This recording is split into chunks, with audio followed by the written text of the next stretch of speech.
City News. CIWW 1310 AM in Ottawa. And CJET 1011 FM in Smiths Falls and the Valley. Number 1 for local news, traffic, and weather for Ottawa and the Valley. This is City News 1011 everywhere. It's Tuesday, July 25th. Good morning. I'm Perushka Gopal-Kista. Right now, 19 degrees in Ottawa, mostly cloudy. 21 in Smiths Falls. Here's what's making news right now. There was an update on the Confederation line shutdown yesterday, and we've heard some positive developments on the future of light rail. City News reporter Chris Curries with the details. The wheel hub assemblies on Ottawa's light rail vehicles that run on Line 1 will be completely redesigned in an effort to find a permanent solution to problems that have plagued the line, including the most recent shutdown. Rideau Transit Group estimates it will take 12 to 18 months to design and test a new axle and ensure that it is fit for the system. Here's Mayor Mark Sutcliffe. I'm hopeful and encouraged by the fact that we are finally starting to address those issues, those fundamental issues that have been plaguing our system. In the meantime, light rail service expected to remain offline until next week when the transit agency targets a gradual return to service date. Chris Curries, City News. Another Rolling Thunder rally planned for the nation's capital next week. Police Chief Eric Stubbs saying they have a robust plan in place to greet these demonstrators. Now, this is being organized by the same people who held a similar ride through Ottawa's downtown core in 2022 and the Freedom Convoy 17 months ago. Chief Eric Stubbs saying his department has been in touch with organizers to secure cooperation. When we work with organizers of events, we look for them to be peaceful, to be safe, and to be lawful, and that's our goal with this particular one, and ensuring that we have good communications with the organizers. The chief is confident the end time to the protest will be efficient.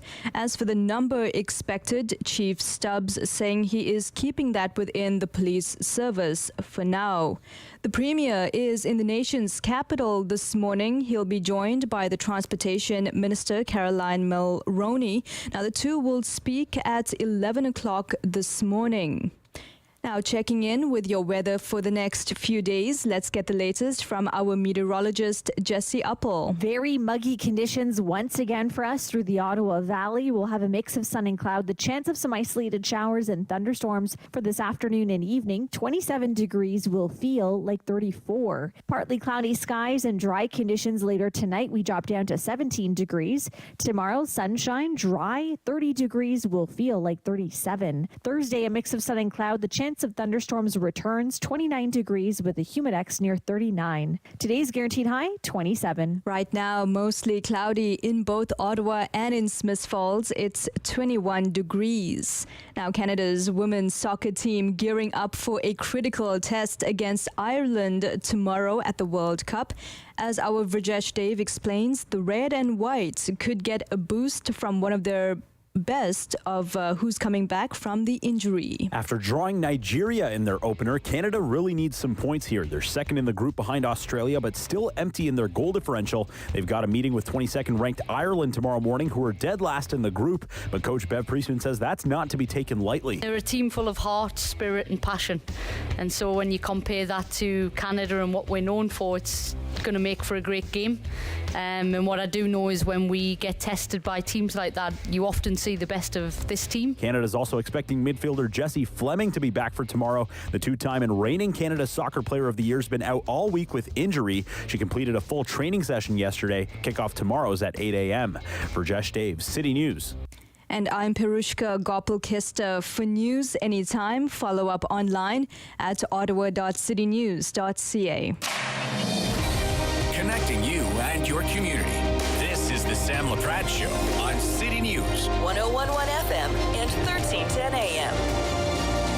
Good morning, Ottawa. Good morning. Welcome to the Sam Laprade Show. Sam is off this week. She will be back next week. Derek Fage here, host of Daytime Ottawa on Rogers TV, filling in for Sam. Thanks so much for spending some of your day with us. A great show. I know you're thinking to yourself, Derek, it's always great. You are correct. Great show for you today. Some excellent content. Got a lot of issues to discuss. Lunch with Derek at noon. Be joined by a couple of local residents to talk about sort of the issues of the day. We continue to talk LRT. Still, of course, waiting to see when we'll be back up and running. They're hoping next Monday. That is the timeline for the time being. We'll discuss that during the lunch hour. I mean, you've been listening to City News, I'm sure. There's not a lot to really update if you're sort of behind of what's happening. As I said, expected to be out of service all of this week. They have announced it will take at least a year for the system's light rail vehicle wheel hub assemblies to be replaced. The system, by the way, even coming back on Monday, they say that will be gradual. The system will gradually resume service at the start of next week, as long as some conditions are met. That, according to Renee Almacar, the city's general manager of transit services, as part of that announcement on Monday. Almacar went on to say that, first of all the axle bearings in the city's light rail vehicle have to be inspected. That's been completed on 44 vehicles as of Monday morning. 6 need further investigation with, as she would say, an abundance of caution. An abundance of caution. That's number one. Second, Almacar said she needs the results of an analysis of the wheel hub, which is being conducted by Alstom, the manufacturer of Ottawa's specially designed Citadis Spirit trains. That is expected. That analysis, the results of that analysis, expected on Friday. And thirdly, Almacar said she needs revised safety notes from Alstom and the Rideau Transportation Group. That note, she says, is in progress, and we expect to see that by the end of the week as well. The axle hub on the affected LRT vehicle, by the way, has been sent to France. It's being dismantled and inspected for signs of abnormal wear. That, according to Richard Holder, who also spoke at that news conference. The results of the analysis should be also completed by Friday. And then the grease from the hub has also been sent to France for analysis. So that's the latest on the LRT. Something that came out yesterday as well, hasn't gotten a heck of a lot of media attention. Some media picked it up. Just surprised that we didn't hear more of it. Canada on Monday released a framework for eliminating inefficient fossil fuel subsidies, making it the first G20 country to deliver on a 2009 commitment to phase out government support for the fossil fuel sector. Climate policy analysts are saying the framework is an important step moving forward, but they feel that it still falls well short by continuing to allow government support for oil and gas projects that plan to reduce emissions through technologies such as carbon capture and storage. I didn't get as much information as I'd hoped, to be honest with you. Some analysts say we subsidize the oil and gas industry, the fossil fuel industry, by about $1.8 billion a year. That's an estimate. It's a lot of money. They say on Monday, Environment Minister Stephen Guilbeault released 6 rules that are to shape how Canada supports the industry and ensure all programs across government are aligned with federal climate targets. Here's a quote. He made this announcement in Montreal. He says, "What we're eliminating are federal supports that are directed to the oil and gas sector and gives the oil and gas sector an economic advantage. Subsidies will be allowed if they support clean energy, companies that reduce their greenhouse gas emissions or have a credible plan to achieve net zero by 2030 could also be supported. Subsidies aiding Indigenous involvement in the industry will continue, as will those that support service to a remote community or form a part of an emergency response. So the federal Liberals will also permit subsidies that align with Article 6 of the Paris Agreement, which allows countries to claim carbon credits for providing fuels capable of lowering the carbon footprint of another country. You follow all that so far? It's a lot of information, I know. Guilbeault went on to say that 129 tax and non-tax measures were examined as the guidelines were set up. He couldn't provide a figure for how much financing would be affected, saying it's impossible to predict how many applications the government would have had from the industry. A government official speaking on background says government programs that could be affected by the guidelines control about $1 billion in public money. So that's about all we know as far as dollars go on that. Also in the news, Rolling Thunder appears to be returning. The convoy of motorcycles set to arrive in Ottawa on August 5th. We heard from Police Chief Stubbs. He said that the Ottawa Police Service has a robust plan in place to ensure the return of the Rolling Thunder motorcycle rally remains peaceful. You may recall last April, hundreds of motorcycles came through downtown Ottawa as part of a weekend-long rally. It was organized and attended by several people who took part in the Freedom Convoy. They are continuing to protest against the federal government for a variety of reasons. It's expected that part of the planning for this year's rally will center around Wellington Street, which was closed for months, of course, as you all know. He has been in contact. The Ottawa Police Services have been in contact with the organizers. They're saying the objective is unclear. Neil Sheard, I believe his name is, or Shared, is one of the organizers of the original Rolling Thunder rally. He's also in charge of this year's event. This is part of organized by Veterans for Freedom.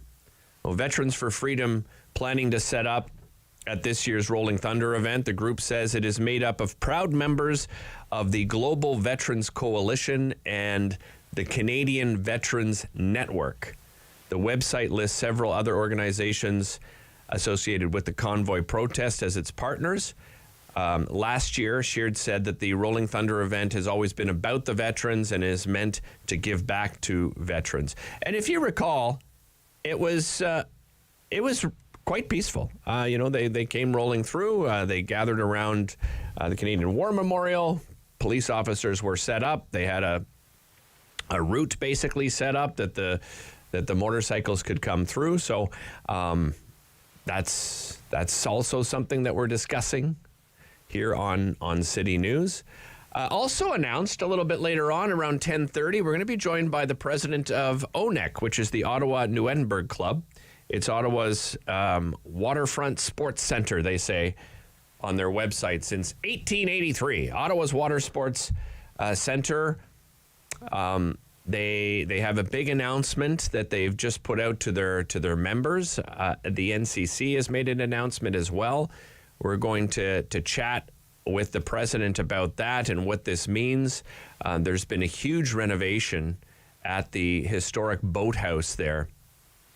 One of the other tenants there is the Riverkeeper, and I believe they have another tenant that will be running a bistro of some kind. So we'll tell you all about that.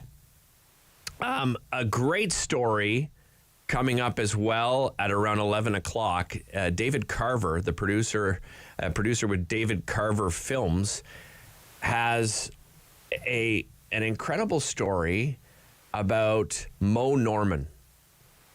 Mo Norman is just an unbelievable story, a Canadian golfer who, quite frankly, was one of the most, it's hard to describe. He was so good at what he did, but I'll let David describe a little bit about his personality, but he obviously had a lot of anxiety around competing. He used to do these amazing opportunities where you could watch him and he would basically pick a shot and he would hit that shot like over and over and over again. It's an amazing story. He passed away back in 2004 at the age of 74, but I'll let David tell you the story of Mo. I think you'll be really intrigued about this. Just an incredible golfer, an absolutely amazing story. We've got all that and more here on the Sam Laprade Show. We'll be back shortly. You're watching on Rogers TV and listening on City News. Sam Laprade will be right back on City News. 101.1 FM and 1310 AM. Play 4 games of bingo from the comfort of your own home each Monday at 7 p.m. for your chance to win money from our $2,000 regular bingo or $5,000 super bingo night. Kiwanis TV Bingo, Mondays at 7 p.m. on Rogers TV. Bum, bum, bum, bum, bum, bum, bum, bum. $20. $20. We're on the line for $20. These days at your local Legion, we're marching to the beat of a different drum. On a mission to support veterans, to have fun, and to welcome everyone to our ranks. You don't have to be a veteran to join the Legion. And as a member, you'll join thousands of others serving our veterans, our communities, and our country. Oh yeah, and our Member Perks program will save you thousands on shopping, dining, products, and services across the country. Join us at legion.ca.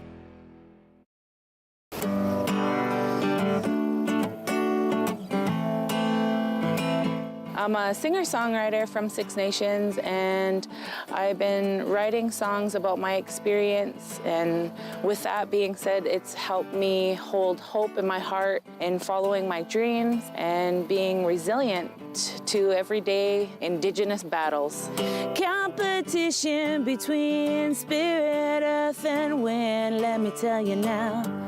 This song in particular, The Shiner, is a special song that I wrote for my grandfather. He was a snow snake maker, and that is a Haudenosaunee winter sport. It's my job to educate and to share, and the music allows me to do that. He'll be shining snow snakes and mud cats to the end of his days. Today, I helped a parent feed their family by connecting them to a food program. Today, I helped someone connect with mental health supports. Today, I helped a couple struggling to pay their bills access financial aid. Every day, 211 navigators connect Canadians to critical government and community programs and services. 211. Help starts here. Every year, dozens of Canadians are killed or seriously injured because they take risks around railway tracks. Talk to your loved ones about rail safety. Visit stoptracktragedies.ca. Hello, I'm Jim Deeks, host of Canada Files. I hope you'll join me each week for interesting and informative discussions with some of Canada's most impressive people.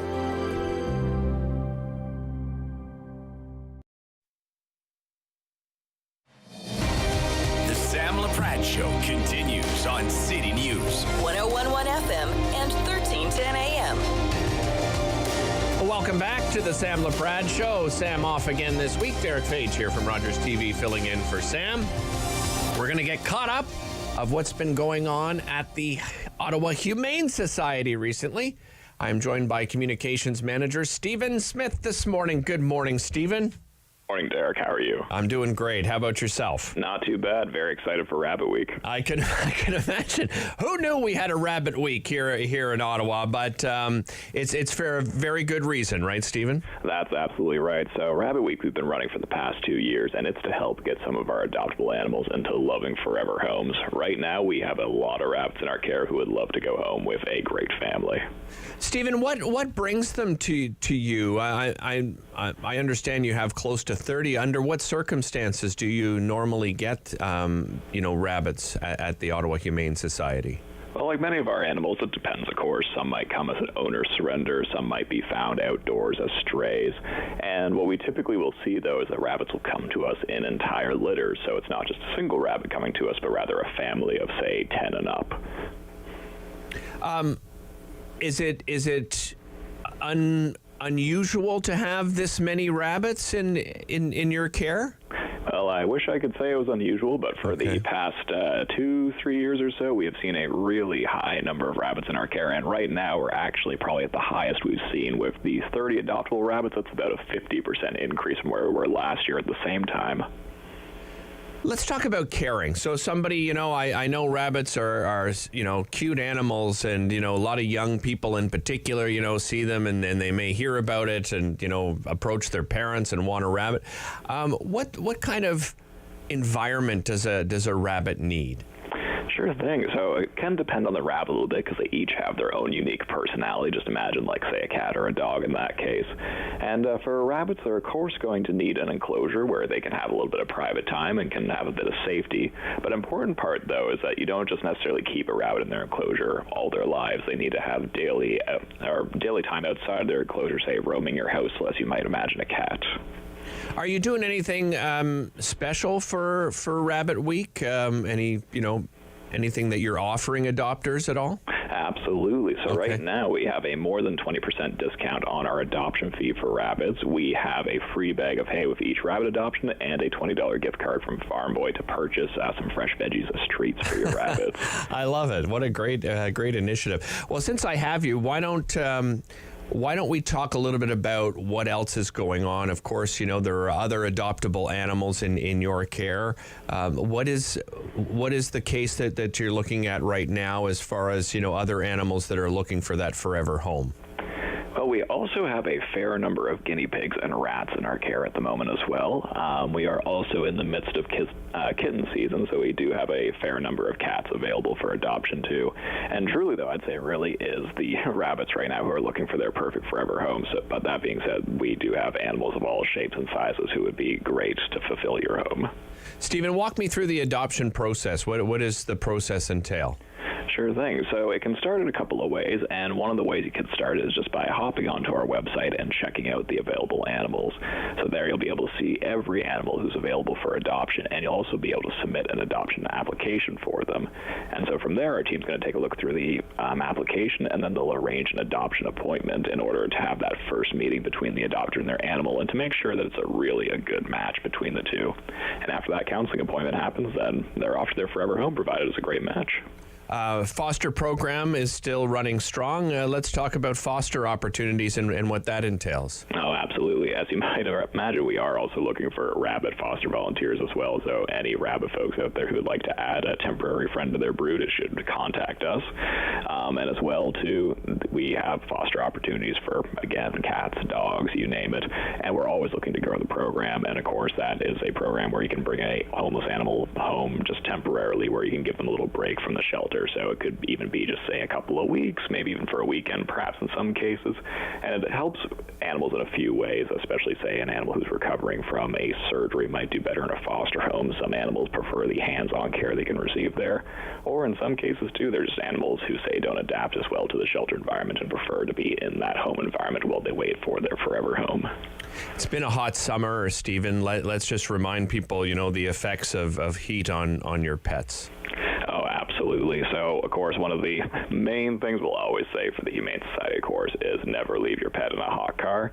If you're ever going out to run errands and there might be a place you're going to where your pet won't be able to come inside with you, best thing to do is just to simply leave them at home. A car, even with the windows cracked, the temperatures can reach dangerous levels in moments. And, of course, if you see an animal who's in that situation, the first thing you should do is call 911. Stephen, always appreciate the time. Thanks very much for joining us here today. Thanks a lot, Derek. All right, take care. That is Stephen Smith, Communications Manager with the Ottawa Humane Society. Some breaking news to share with our listeners. Found this out about, I would say, about 15 minutes ago. 3 Toronto area Liberal ministers have already either announced or expected to announce that they are not running the next federal election. Certainly opening up some spots. Public Services and Procurement Minister Helena Jaczek announced Tuesday morning that she will not be running again whenever the next election comes.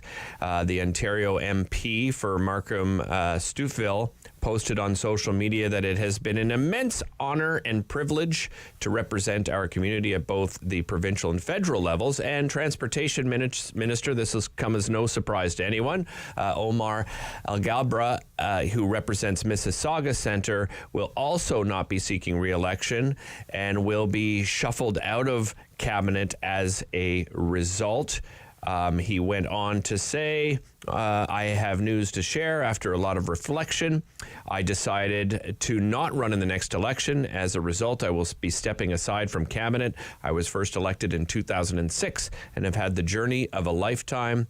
I'm grateful for every minute of it. So that's some breaking news for you as we go to the break. More news coming up in just a moment. This is Derek Fage filling in on the Sam Laprade Show. You're watching on Rogers TV and listening on City News. Sam Laprade will be right back on City News. 101.1 FM and 1310 AM. Rogers TV presents a series of original creative stories animated by storytellers for children of all ages. Join us for Ottawa Storytellers.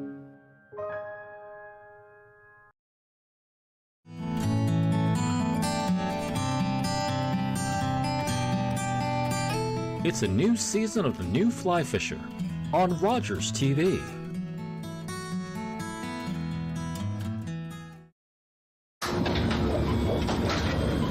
This is a perfectly healthy child. What's unhealthy are birth alerts, a racist practice that may stop this Indigenous mother from going home with her newborn.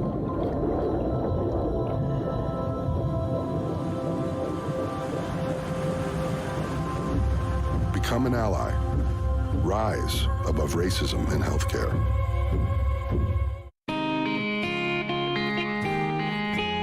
Hi, I'm Meg from Fit Over 50, and I'm here with Fit Finley. I want to invite you to join my upcoming workout, which is focused on upper body and lower body stretches.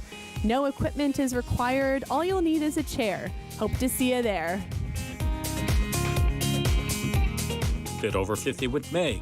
Weekday mornings at 8:30 on Rogers TV. October 5th, 2014, my daughter was hit by a train.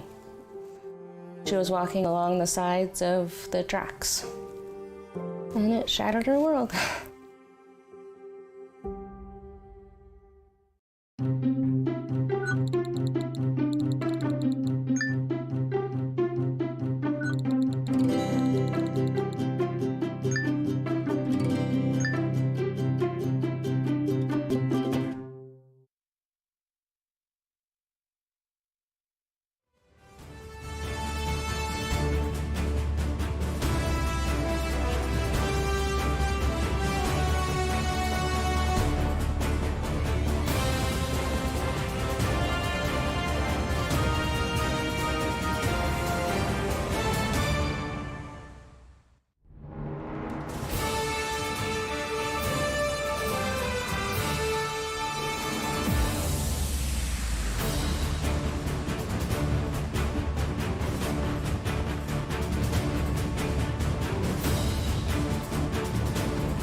News, traffic, and weather for Ottawa and the Valley.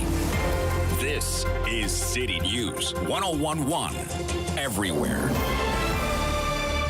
It's Tuesday, July 25th. Good morning. I'm Perushka Gopal-Kista. Right now, 21 degrees in Ottawa, mostly cloudy.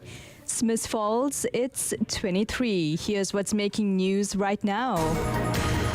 Now, some breaking news from Parliament Hill. Transport Minister Omar Al-Gabra saying he will not be running in the next federal election and is stepping aside from cabinet. He took to Twitter just moments ago saying the decision comes after a lot of reflection. Yesterday, Mental Health and Addictions Minister Caroline Bennett announced that she won't run in the next election as well.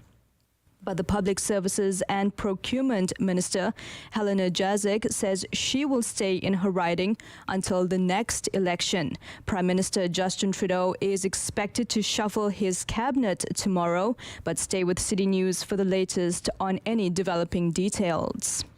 Now, the Premier is in the nation's capital this morning. He will be joined by the Transportation Minister. The two of them will speak in just about 30 minutes' time, and they're in Ottawa today.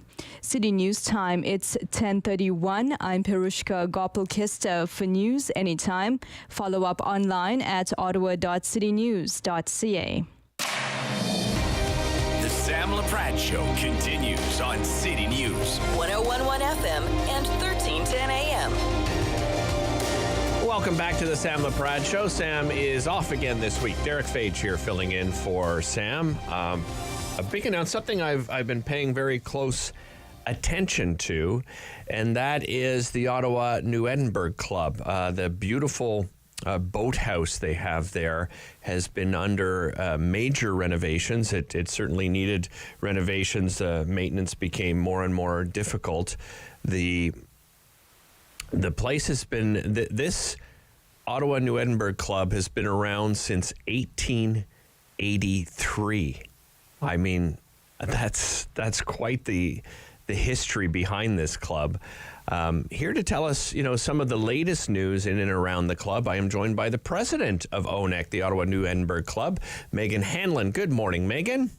Good morning. Thank you so much for joining us. Now, Megan, I hate to put you on the spot asking about, the history, but are you aware of some of the history? I mean, probably not dating all the way back to 1883, but what can you tell us about the club? Sure. Well, there's a lot of history to be spoken about, so I know we don't have too much time, and I'll try to sort of keep it condensed for you and the listeners. But so, as you've mentioned, ONEC was first established in 1883 as the Ottawa Canoe Club on the Ottawa River. So we're one of the oldest multi-sport clubs in Canada now, and the boathouse that was originally built by the Ottawa Canoe Club in 1883 is one of only 4 of its kind that still exists in Canada. Wow. So the history of the building itself is really interwoven with the city of Ottawa. It was there sort of very early on, and I think the building continues, and obviously, the NCC has seen a lot of value in that, but it continues to play a real role in the sort of social and athletic development of the city. So originally it started as a canoe club, and then as time progressed, we expanded to beyond just canoeing to incorporate rowing, tennis, and then in the late 90s, sailing as well. So we've really had quite a bit of a storied history on both sides of the river Parkway there. So who has owned the club over the years? Has that changed? I imagine in the beginning it was obviously probably membership fees that created the club and kept the club going. Had that continued into more modern times? Yeah, so we, as I had mentioned, so the Ottawa Canoe Club had originally built the building, and then over the years, obviously, the name of the organization had changed somewhat, until I guess it would have been maybe the 80s. My club historian might correct me on that, but when we switched over to the Ottawa New Edinburgh Club, and it was sort of a bit later than that that the ownership of the building transferred to the NCC. And they've been stewarding it ever since. And then, as you'll know, back in 2018, the NCC received funding to begin the revitalization project that they've been working on there for the past 4 years. Yeah. So, what state was the club in? Why a major revitalization of the club, Megan? Well, it's, obviously a heritage building. Right. It had been there for a long time, and the costs of keeping up that kind of structure were quite significant. And started to sort of go beyond what the organizations at the time who were occupying the building could manage, despite a lot of different sources of income, both with respect to the sports themselves. But as you may be aware, there's quite an elegant ballroom level in the building that has been the scene of many weddings and parties and sporting events, community events over the past 100 years in the building. And so in more recent times, the club had used that as a source of revenue for its operations. Right. And so during the period of renovation, what have you been doing as members of ONIC? Where have you been sort of staging yourselves? So in the first year after, that would have been 2019, we moved our operations to the west of the boathouse. Okay. We set our docks up sort of directly on the shore, just off to the side a little bit from the building. We operated there for a year, and then for the past 3 years, we've been operating to the east of the boathouse, right on the shoreline, sort of along the Ottawa River pathway, just down a bit from P4 on the Georgia-Cartier Parkway. Okay. So we have a temporary shoreline site that we've been working from there. We have temporary storage containers for our equipment. We have our docks in place, and all of our boats are kept down there in the summer. So that's where we run our waterfront programming. Now, as you know, my wife's a member. I should tell our listeners, too, so that they understand why I have such curiosity here.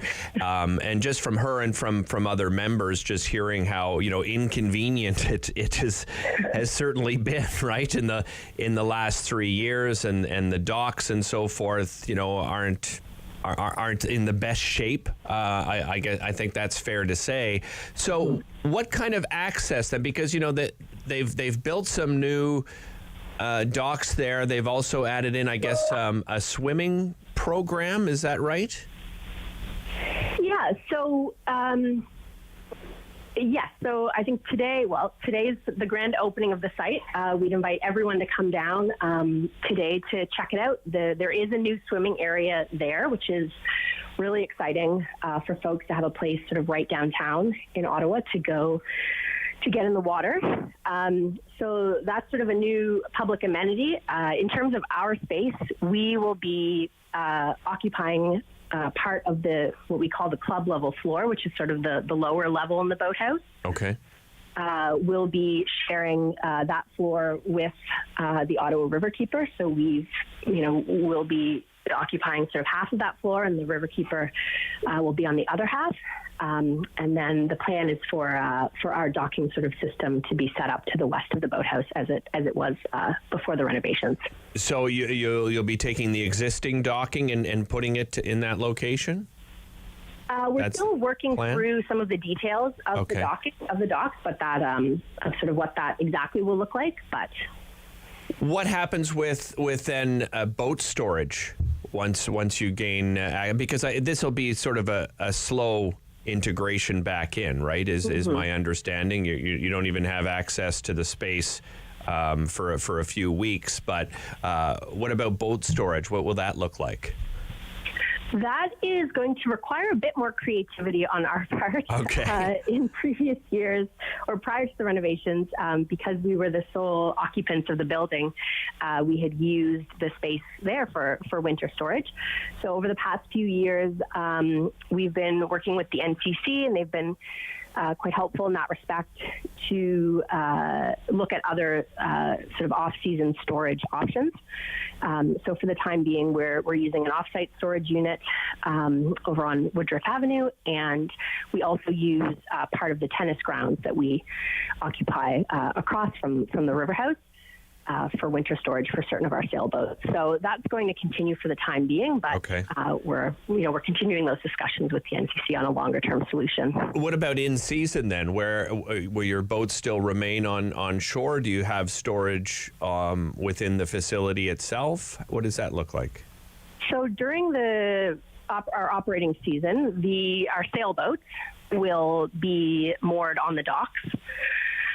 So we keep those sort of right down there for easy access. Over the past few years, they've been sort of on the shoreline docks, but that sort of system that we've always used will continue. Okay. For our rowing sculls, in the past, we had stored those underneath the boathouse. So listeners might be familiar, the boathouse is sort of raised on piles in the river, and there's sort of we'll refer to it as a bit of a hollow area underneath the boathouse, underneath the building and the targing, the cement wall that protects the piles that the building is listed on. Right. And so in the past, that's where we've stored our rowing sculls. And the intention is to continue working with the NCC to reach a solution there to have that space sort of restored so that we can continue to store our sculls there in the operating season. I don't know if you know too much about it, but I understand there's another tenant as well. There'll be a cafe sort of bistro there? That's our understanding, yeah. Okay. I should ask, how have camps gone? I know that you do a number of different, you do tennis, sailing, rowing, I think some kayaking too. I think you have some stand-up paddle boards. What does that look like this summer? We do. We have a little bit of everything. It's been going very well, actually. Operating from the shoreline has been a bit disruptive for a number of reasons, but I will say that I think the fact that our summer camps continue to be full every year is really a testament to the fact that they're quite popular amongst sort of youth and families in the city. So we have sort of full sessions every week of sailing, rowing, paddling, and stand-up paddleboarding, but we also do tennis on the other side of the parkway. Right. And this year we were really excited to have obtained a Jumpstart grant that has permitted us to offer additional programming to youth in the surrounding neighborhoods to the boathouse. Sorry. So, oh, that's terrific. That's great to hear. A really great opportunity. Always looking for new members, I imagine, Megan? Always. We would encourage everyone to come out. I think it's been a challenging sort of period for us, a transitional period for us on the waterfront, but we're really excited to be getting back into the boathouse. It's a brand new chapter for ONEC, and we're really, really excited to have finally arrived there. So we definitely encourage everyone to come and check us out. And I imagine you'll be at the big grand opening today at 2 o'clock. That's the plan. Pretty excited, I'm guessing. Yeah, it'll be a really exciting event, and it's nice that the sun's out, and hopefully there'll be lots of people in the water, and I think some of our summer day campers are planning a bit of a sail by. Oh, nice. Celebrate, so. Terrific. Well, congratulations. I know it's been a long 4 years for you and your members, and it's just really for people that haven't gone by that boathouse to see what that renovation looks like. They've done just an exceptional job. It looks absolutely beautiful, that's for sure. Megan, appreciate the time today. Thanks so much for joining me. Oh, my pleasure. Thanks for having me. All right, take care. That's Megan Hanlon, president of ONEC. That's the Ottawa New Edinburgh Club. Just a great, history. I'm just looking on the website now. I actually found a little bit of the history myself, but as Megan sort of walked us through, it was so interesting to see how long, 1883 started as the Ottawa Canoe Club. It's gone through sort of ebbs and flows and ups and downs in membership. According to the history, the club's golden years at one point were from 1923 to 1929. The 1923 inauguration of the boathouse coincided with the holding of the Canadian Canoe Championships on the adjacent course of the Ottawa River. They said membership boomed. The club won championship after championship through that time. And then just sort of moving on, medals and pennants continued, but then they had diminishing rates in the 30s, 40s, and 50s. In 1941, the Canadian Canoe Championship was again hosted by ONEC. They had the dance in the ballroom. It just really, really cool to look at the history. In 1965, the club had some financial difficulties, and that's when it was reborn as the Ottawa New Edinburgh club, which that name has stayed ever since. Laser sailing and tennis booms were in the 70s and the 80s, and they rejuvenated the club. Again, just a beautiful club, so congratulations to members and the NCC working out to get them back in. We're going to take a break. This is Derek Fage, filling in on the Sam Laprade Show. You're watching on Rogers TV, listening on City News. Sam Laprade will be right back on City News. 101.1 FM and 1310 AM. Play 4 games of bingo from the comfort of your own home each Monday at 7 p.m. for your chance to win money from our $2,000 regular bingo or $5,000 super bingo night. Kiwanis TV Bingo, Mondays at 7 p.m. on Rogers TV. Bum, bum, bum, bum, bum, bum, bum, bum. $20. $20. We're on the line for $20. Sometimes, for a wish to come true, it takes a kingdom, because together is stronger. Tied tight, united we stand, in honor of one child's wish, to fuel the fire that will grant many more.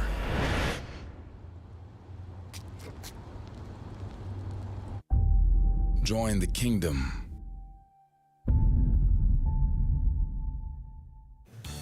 I'm Derek Fage, and I encourage you to join me each and every weekday at 2 p.m. for an edition of Daytime Ottawa. We will share with you some fabulous stories, inspirational stories, and of course, recipes from local chefs. We'll tell you about some wonderful musical performances, introduce you to local businesses and charities, and so much more. Join us here on Daytime Ottawa at 2 p.m. weekdays with repeats at 6 and 11 p.m. Do you have something to share? Let everyone know about your next meeting, your need for volunteers, or your fundraising event on the Rogers TV Community Billboard. Send us your words and we'll bring them to life on Rogers TV and rogerstv.com. When it's time to spread the word, go to rogerstv.com to add your announcement to the Community Billboard. Everybody knows not to drink and drive, but some people still think it's okay to take drugs and drive. Police have the authority, the ability, and the tools to determine if drivers are impaired by legal or illegal drugs. And because drug-impaired drivers can pose just as great a risk as drunk drivers, they face the same penalties, like the loss of their driver's license, a criminal record, fines, and more. A message from the RCMP, the Canadian Association of Chiefs of Police, and Arrive Alive, Drive Sober. Every year, dozens of Canadians are killed or seriously injured because they take risks around railway tracks. Talk to your loved ones about rail safety. Visit stoptracktragedies.ca. Hello, I'm Jim Deeks, host of Canada Files. I hope you'll join me each week for interesting and informative discussions with some of Canada's most impressive people.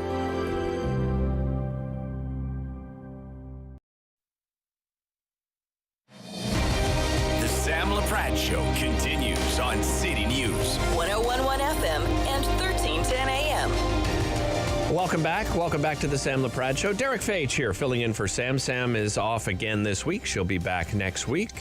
My next guest is the founder of Canadians United Against Hate. Fareed Khan joins me in studio. Fareed, great to see you. Thanks so much for joining us. Very nice to be here finally in person. I know we're going to talk immigration and some of the impacts, but you know this is a great way because you're going to join us on a fairly regular basis here on the show. It's a great way to start by talking a little bit about Canadians United Against Hate, you know, sort of the inspiration behind it, Fareed, and what the mission is.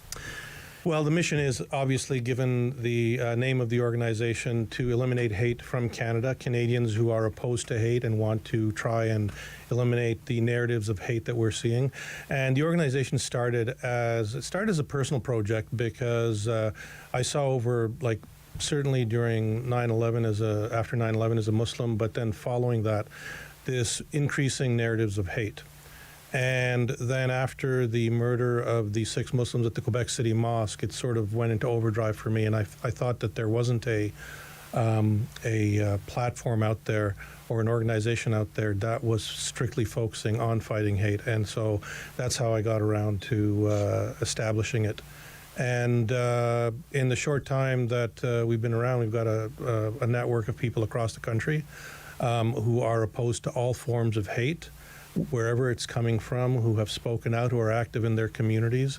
And I have been active in various ways, including sort of being the research person behind the organization, being the spokesperson, writing submissions, and getting the views of Canadians and putting them out to the politicians about the urgent need to fight increasing hate, which, according to StatsCan numbers going back a decade, has been increasing every year. It's doubled over the last, more than doubled over the last decade.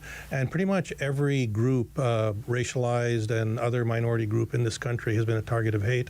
And over the last year, we've seen huge increases in hate targeted at the LGBTQ2 community. Yeah. And so I've been speaking quite a bit about that in recent months. As far as research, I guess that's part of your mandate. You track incidents of hate. Is that fair to say? Well, I mean, track incidents in an informal sense, because I depend on data provided by researchers who solely focus on that area. And so, of course, Statistics Canada numbers are critical in that. And even they don't tell the whole story, because the hate that is reported to Statistics Canada's police-reported numbers, and yet there was research that came out in 2021 which showed that over 99% of hate incidents are not reported. You are more likely to be in a car accident, you're more likely to be a victim of a hate crime than you are to be in a car accident. That's how large the numbers are. Let's talk immigration, because that's sort of our starting point of having you on the show on a regular basis. And we're looking at, a 65% increase coming. We're looking at bringing that number from 300,000 a year to 500,000 a year in just a couple of years. I mean, it's right around the corner for it. But you say there's going to be some broad societal impacts of having those kind of numbers coming into this country. Can you expand on that for me? Yes, let me backtrack before responding to that question.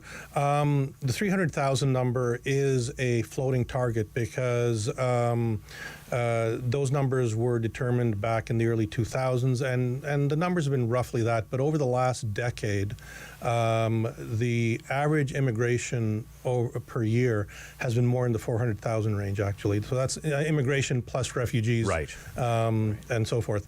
And in previous iterations of when the government has decide to increase numbers, there's been a consultation process. And now the consultation process usually is you do consultations, you get the views of the various affected organizations or sectors in society, and then you go forth from there. However, what we have today and what the government has done is already established a number. They're already going to achieve 500,000 supposedly by the end of this year. Right. But the consultation is still going on. The deadline for the consultation to end is August 4th. And if any listeners out there want to have their input as individuals, you can go to the Government of Canada website, or do a Google search on Immigration Consultations Canada. It'll bring you to a form that you are asked to fill out. Okay. And it's quite a lengthy form. So what are they asking? What kind of questions are part of that form? Well, they're asking questions around issues of labor market needs, about refugee commitments by Canada, family reunification. Those are the three categories. Basically economic, family reunification, and refugees. And they're talking about needs in different regions of the country, what the specific needs are. They're asking for thoughts. It's as I said, it's quite a complex consultation. And I was involved in a similar process back in the 90s, but it was an in-person process, and I found that to be much more effective, because you have to be very patient with these online surveys, right? Yeah. And I don't know how many people have time to spend half an hour going through questions and delivering their responses. But that is essentially what the process is. And the process is not even concluded.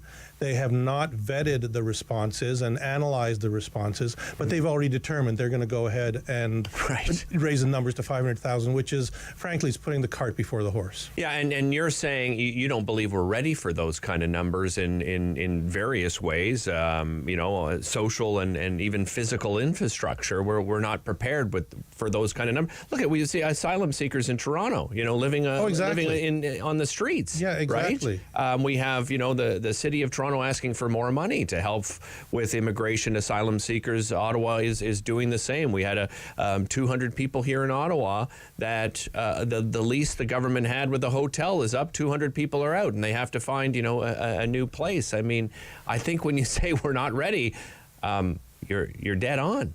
Yeah, and that's just a single example of how we're not ready. Right now in Canada, we have a affordable housing crisis. Yeah. People can't afford to buy. Rents are going through the roof. Of course, we have the issue of refugees arriving and not being able to find shelter. We have a healthcare crisis where our healthcare system is being chipped away at, and we saw the results of years of underfunding of the healthcare system during the COVID crisis, and we still haven't gotten past that, so we're still recovering from that. We've got, in most schools in this country, and especially in the larger provinces, we've got schoolrooms bursting at the seams, and provincial governments are sacrificing the education of students on the altar of political expediency and the balance sheets.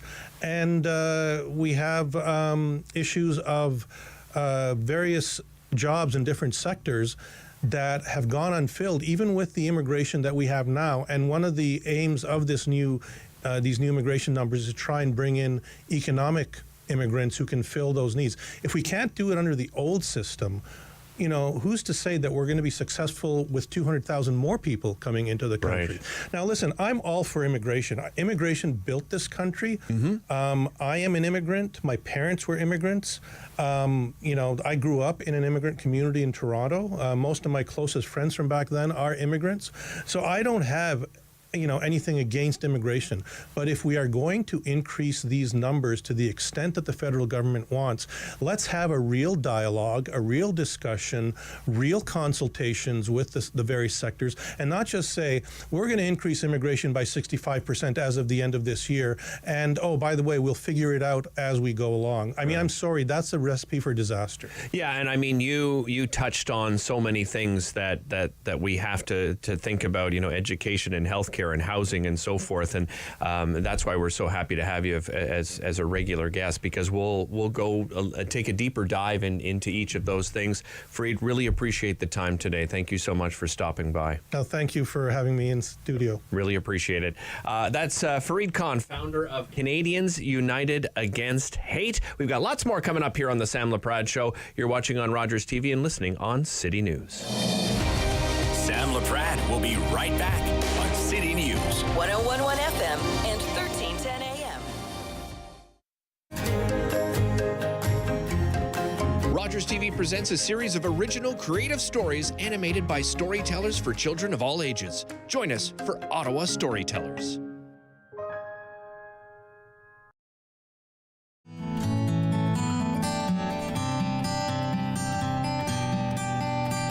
It's a new season of The New Fly Fisher on Rogers TV.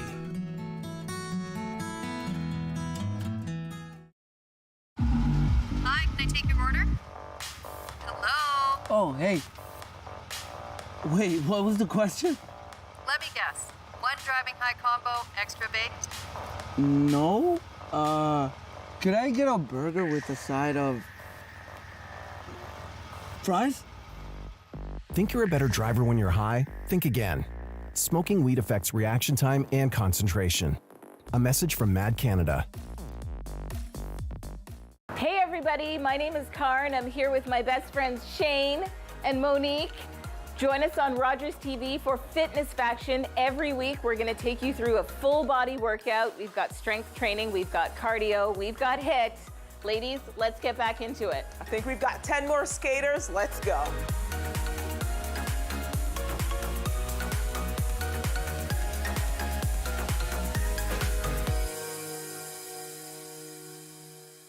October 5th, 2014, my daughter was hit by a train. She was walking along the sides of the tracks, and it shattered her world.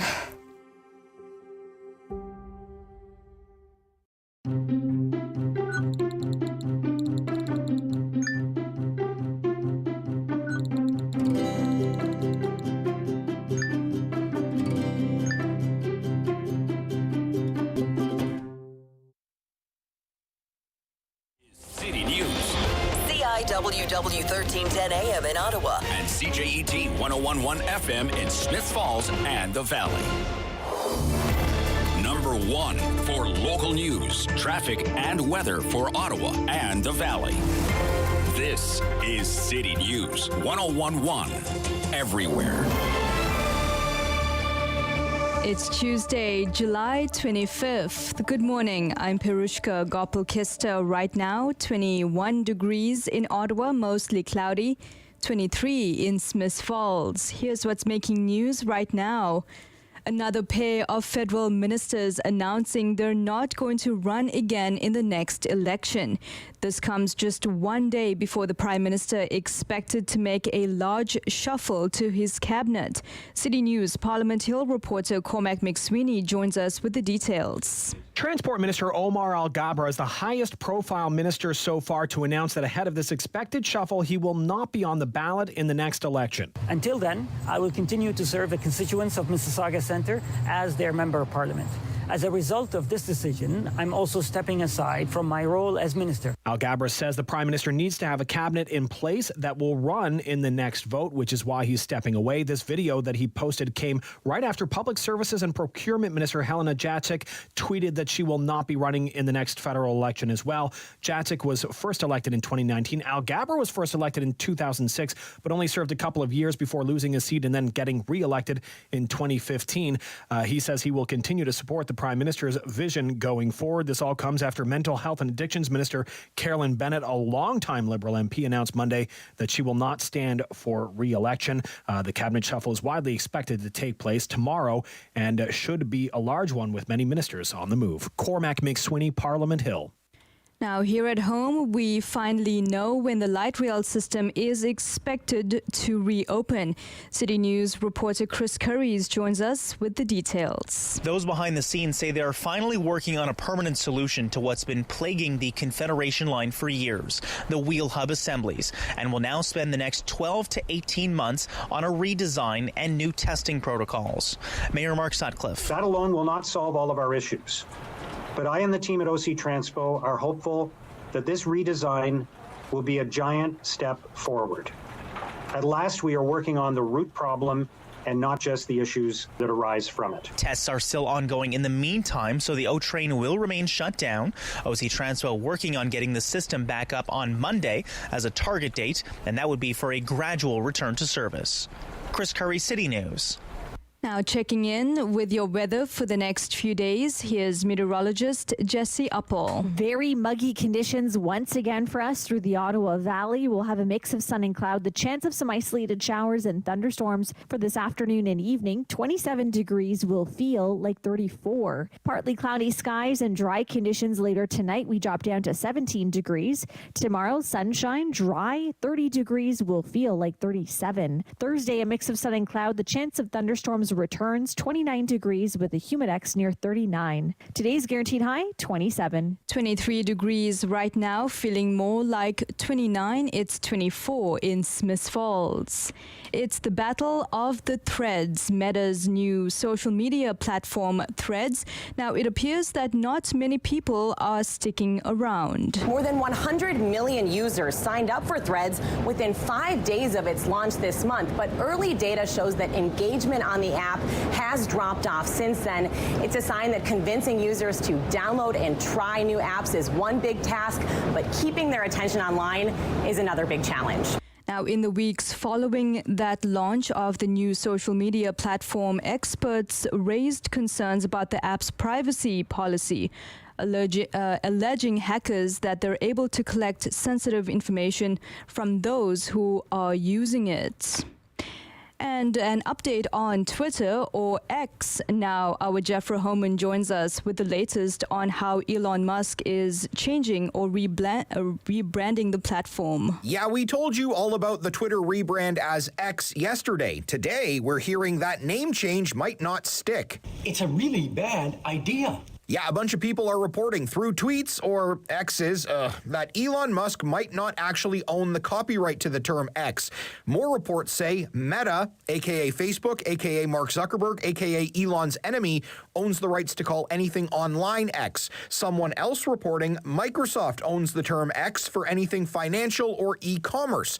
And I'm willing to bet Sesame Street might have a say in this as well. Say, come with me and meet the letter of the day, X. So now we wait and see. Jeff Rahoman, City News.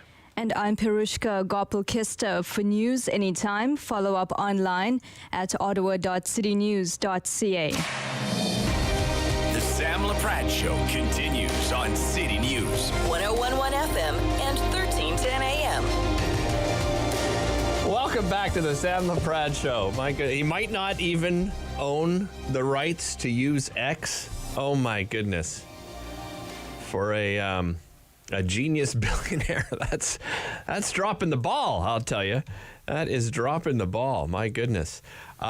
Really so intrigued to speak to my next guest because this is just an incredible story of a golfer who I think many people have no idea about him unless you follow golf really carefully. And it's just, I cannot wait to see the Mo Norman story, The Place I Belong. It's called The Mo Norman Story, a film being produced by David Carver, the producer at David Carver Films. Good morning, David. Welcome to the show. Well, on the one hand, it's a pleasure to be on with you, but having read your bio, Derek, I got to say, you sure know how to make a guy feel inadequate. But I'll try and hold my own. Let's go.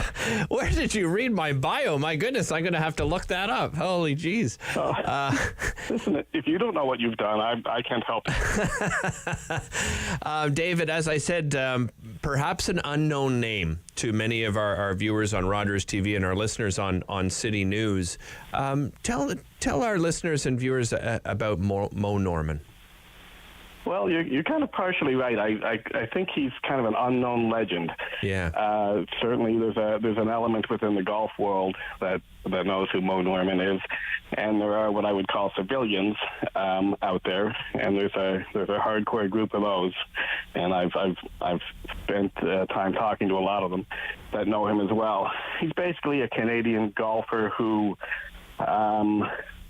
Early in his life, he had an accident which kind of created a syndrome, which you, I'm sure, are familiar with, acquired savant syndrome, just in the work that you've volunteered with the Ottawa Head Injury Association. Right. That accident, in my opinion, created this syndrome called acquired savant syndrome. It has a lot of characteristics similar to autism. There's quirks, there's behavior, there's kind of eccentric kind of behavior, but it also creates this savant ability. And Mo decided, it decided for Mo that he was going to become a professional golfer.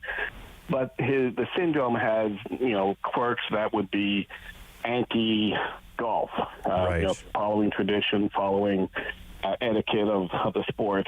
That's kind of was not what Mo was into. So early in his career, he struggled on the pro tour and was eventually bullied out. But he went on to win 54 tournament victories and set 33 course records.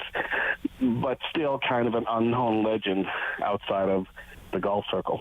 How did he get into golf, David? Do we know that? Well, everybody has a story, and, there's that saying, a tale becomes a myth and a myth becomes a legend. Right. And everybody has their interpretation, and I'm trying not to give away too much of the movie, when I do these interviews, and I'm guilty of doing that. So we have, I think it all started when he started caddying as a kid. When I interviewed Gus Maui and Ernie Hauser, his two best friends, Derek, I was fascinated that, back in the 40s and 50s, these 12 and 13 and 14-year-old kids would walk out that door, go and caddy for amateur tournaments or professional tournaments. They'd be gone all day. They'd come back at sunset.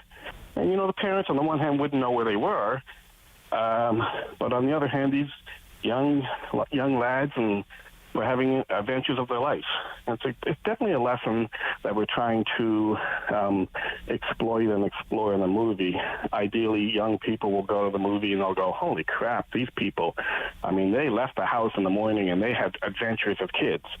And that's kind of one of the messages we're trying to accentuate in the movie.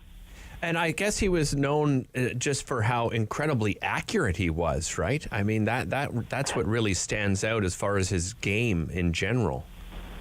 Yeah, that's correct. Again, I think back to the syndrome. He discovered hitting a golf ball, and I think that he had this intellectual ability and he had this athletic ability.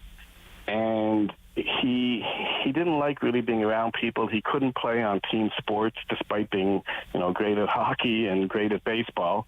He just couldn't play and be around other people, so he couldn't play team sports. Right. And when he discovered the game of golf, in my opinion, it triggered his intellectual capacity, the geometry and the arc of hitting a golf ball and the arc of the backswing and the follow through.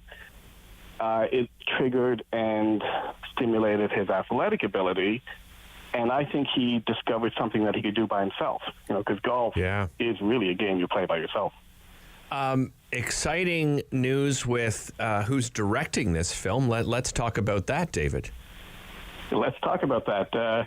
Bruce Beresford, as your listeners and viewers may or may not know, he directed Driving Miss Daisy and Breaker Morant and Tender Mercies with Robert Duvall.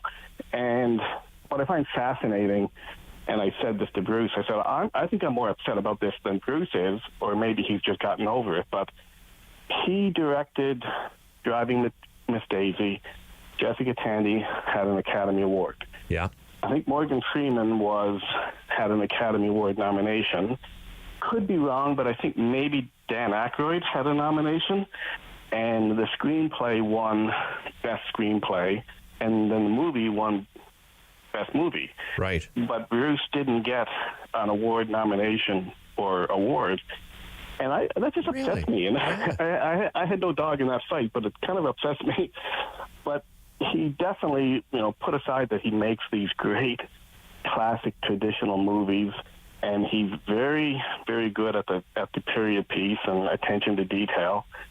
Put that aside, he can get award-nominating performances out of the characters in the movie, right? The actors he directs. And it might be a bit hubris of a first-time filmmaker to say this, but I can say this because I had nothing to do with it. Lone Norman, in my opinion, is a award-nominating character. His personality, his quirks, the way he spoke, the way he acted, it is all a award-nominating character. Agreed. And we want to find the actor that gets that, and now we found the director who can elicit those performances out of that actor. So we're pretty excited about that, and we think the script is, humorously speaking, is certainly well put together, and it's got a lot of depth, and hopefully we can get Bruce his awards. Well, I love in the press release that you sent, because Bruce has a quote in it, and I love the quote that he said, "As a non-golfer, when I received the script, I thought I would read a few pages and then politely pass." He goes on to say, "My prejudice disintegrated a few pages in. The central character is delightfully eccentric. The story of Mo's amazing life and career and those around him is told with humor, compassion, sophistication, and depth." So that's a recipe for success right there. Just having somebody like Bruce Beresford, describe a script in that way. So you're obviously in the midst of what right now, David, is looking for, those that are going to play the important roles, including that of Mo Norman. Is that where you're at the moment? Did we lose David? No, sorry, okay. I'm here. That's okay. I'm sorry, go ahead. I was just asking, so where are you at? I understand you begin filming, it looks like the spring of 2024. So are you in the casting role right now and looking for the people that would play specific roles? That's a great question. We're actually, we kind of have Bruce on hold from January 2024 to the end of the summer, and it's about an 8 to 11 week shoot. So once we determine the actors we like for the various roles, and their availability, we can then drill down on the time to start shooting. So I'm just now in the process of locking in a casting director. Okay. I have a couple of great opportunities, and then we go out to cast. And depending on what actors we want to play Mo at what ages, because it's a period piece that goes from 6 to 55. Right. Depending on what actors we pick to play the various ages and when they're available, that will determine when we shoot. I cannot wait to see the finished product, David. This is a great story. It sounds like the script is fantastic. So a big congratulations to yourself and the entire team, and a big thanks for joining us today. Really appreciate your time. My pleasure. All right, take care. That's David Carver, producer with David Carver Films, the film called The Place I Belong, the Mo Norman story. It begins filming in the spring of 2024. We'll be back with more after the break. This is Derek Fage filling in on the Sam Laprade Show. You're watching on Rogers TV, listening on City News. Sam Laprade will be right back on City News. 101.1 FM and 1310 AM. Play 4 games of bingo from the comfort of your own home each Monday at 7 p.m. for your chance to win money from our $2,000 regular bingo or $5,000 super bingo night. Kiwanis TV Bingo, Mondays at 7 p.m. on Rogers TV. Bum, bum, bum, bum, bum, bum, bum, bum. $20. $20. We're on the line for $20. I did it. I need it. The hero gave it. And I am alive. As an organ donor, you can save up to 8 lives and enhance the lives of 75 others. Please go to our website. Pledge a gift to life. You'll be glad you did.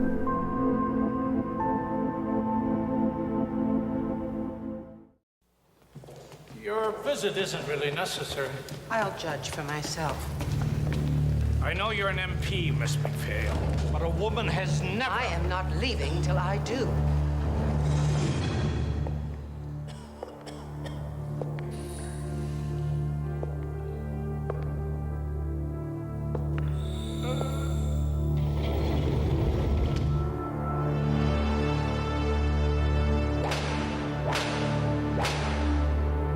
How can such a society be called civilized? If those appalling conditions don't change, that prison will explode! Perhaps our lone lady member is too fragile to know what is normal in a prison.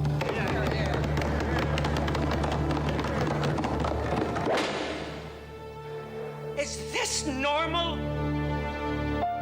Her courage would lead to the overhaul of the entire Canadian penal system. Agnes McPhail, Canada's first woman MP. My husband is a wonderful man and a great father when he's not drinking. I'm so angry he chooses alcohol over us. If he really loved us, he'd stop drinking, right? My counselor suggested I try Al-Anon. I didn't understand why. I'm not the one with the problem, but I'm glad I went. Do you worry about someone's drinking? You are not alone. Al-Anon or Alateen can help. Call 866-200-0033 or visit alanon.org/hope. Every year, dozens of Canadians are killed or seriously injured because they take risks around railway tracks. Talk to your loved ones about rail safety. Visit stoptracktragedies.ca. Hello, I'm Jim Deeks, host of Canada Files. I hope you'll join me each week for interesting and informative discussions with some of Canada's most impressive people.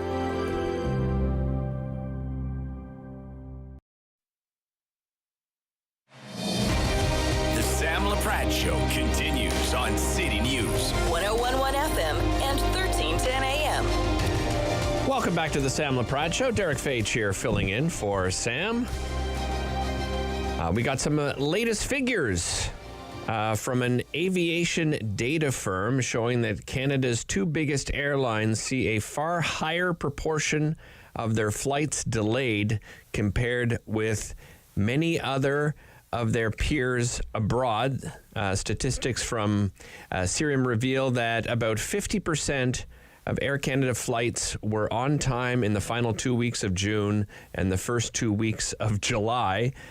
About 36% of WestJet's flights touched down within the 15-minute window of their scheduled arrival. So there are some of the numbers. Here to speak on those numbers, I am joined by a faculty, lecturer, and academic programs coordinator with supply chain logistics, operations, and integrated aviation management at McGill University, John Gradick. Good morning, John. Good morning, Derek. Nice to be here. Great to be with you as well. Why do we see these types of numbers, do you think, with our two major airlines here in this country? Oh, I think that, our airlines we have, particularly the WestJets and Air Canada of this world, are feeling a little forlorn when it comes to money in the bank and money they've given to their shareholders over the last few years, and are seeing this demand surge that we're seeing as a means for them to kind of beef up the coffers and put some more money in the bank, and to, in fact, look at providing more return to their shareholders. So they're running their airplanes pretty hard. And as you do that, you tend to look at risk being built into your schedule when you're flying more than your airplanes can handle. And that leads you to situations where you have delays and cancellations, as we're seeing now. And they have the comparison in this data, and comparing it to many of their peers abroad. I'm guessing that obviously they're talking about Europe and what their airline industry is like. Is it a fair comparison, though, John? Do you think, to compare it to their peers abroad? Well, I think it is. It depends who you compare it to. If you're looking at comparing it to Ryanair or EasyJet, and these guys fly airplanes, maximum 3 hours or 4 hours, yeah, it's a little unfair when Air Canada is flying, flights from Ottawa to London, or from Vancouver to Seoul, or Toronto to Geneva, which are, 12, 14-hour flights. So, yeah, you have to be very careful in terms of using a broad brush approach. And I think the article, that quoted me and quoted those numbers needed a bit more body English, as we say, to kind of make sure you're comparing apples to apples. So, yeah, when I looked at the numbers, I compared it to the international carriers like Delta and Lufthansa. Okay. And even with those two carriers, Air Canada is far behind. I always come up with this question whenever I talk about the aviation industry in this country. Do we have the population to sustain, a more reliable aviation industry, do you think, John, in this country? Good question. So what you've seen happen, and I've seen this picture roll out for the last 40 years, or it's kind of a cyclical thing, that when airfares are high and demand is strong, you have new carriers show up. And so, when the demand is low and airfares are low and everybody's complaining about not making any money, the new carriers kind of disappear into the woodwork. So what's happened since the pandemic, since 2021, let's say, you have about 3 new carriers that showed up in Canada. You have the Flairs, the Lynx, and the Canada Jetlines. You have Porter that's all of a sudden now into the Jets operation. So we now have 7 carriers. 7 carriers operating primarily domestically. So in terms of a domestic service level and domestic fares, yeah, we got too many carriers. We don't have enough traffic to basically, support all 7 carriers year round. We're okay for the summer, but come September 10th, September 15th, it's going to be a bloodbath as far as pricing is concerned, as far as survival of all of these carriers is concerned. So, the odds are, you're okay for the summer, but come the fall, be careful who you book with, because that carrier may not be around by the time you decide to travel. Yeah, because, John, we have seen, some of these discount carriers come and go in this country. People will often compare us, look at the discount airlines that they have down in the United States. Well, you're talking about 10 times the population. They can sustain so many more carriers, and included in that are those discounted carriers, right? Yeah, you've got the guys coming around. They kind of decided to keep their own little niche.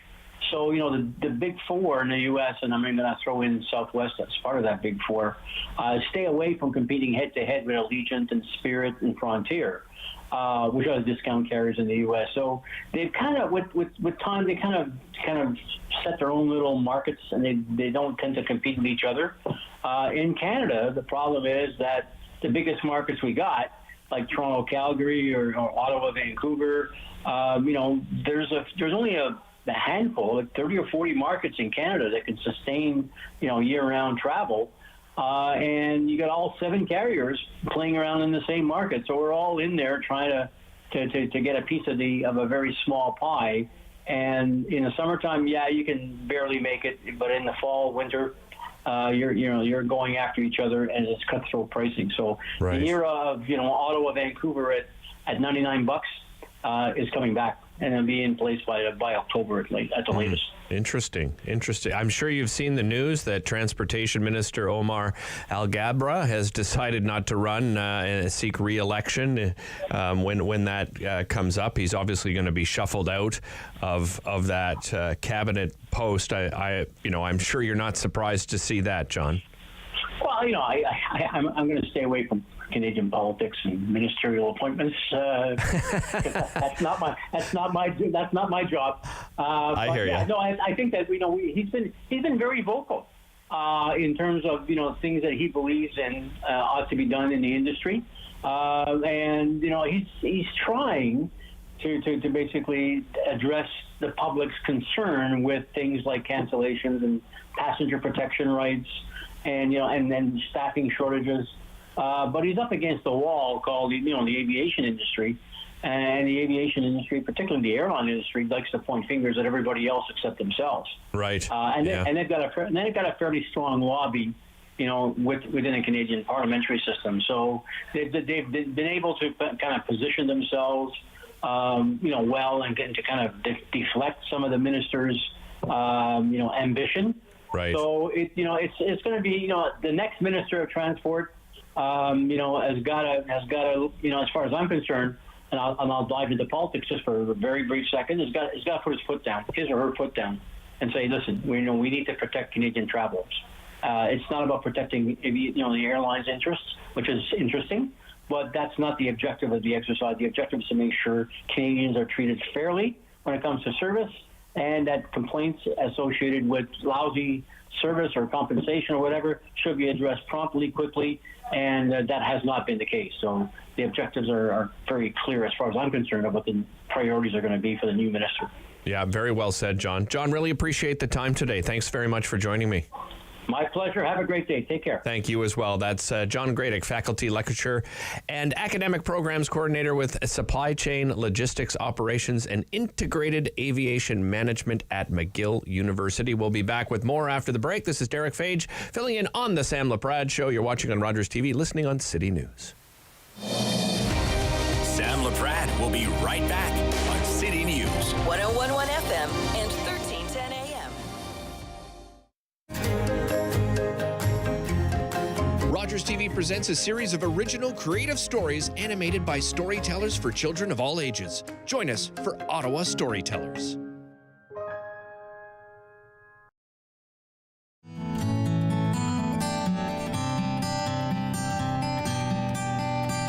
It's a new season of The New Fly Fisher on Rogers TV.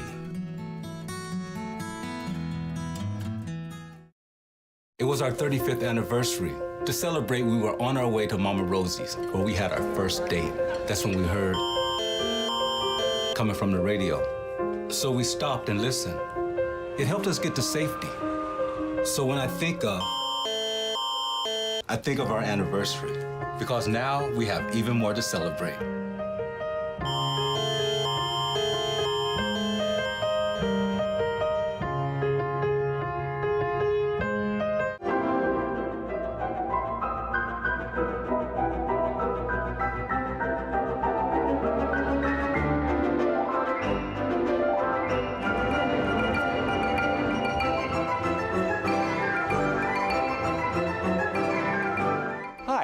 I'm Julian Armour from Music and Beyond. Join us for a new show this spring on Rogers called Music and Beyond Presents. October 5th, 2014, my daughter was hit by a train. She was walking along the sides of the tracks, and it shattered her world.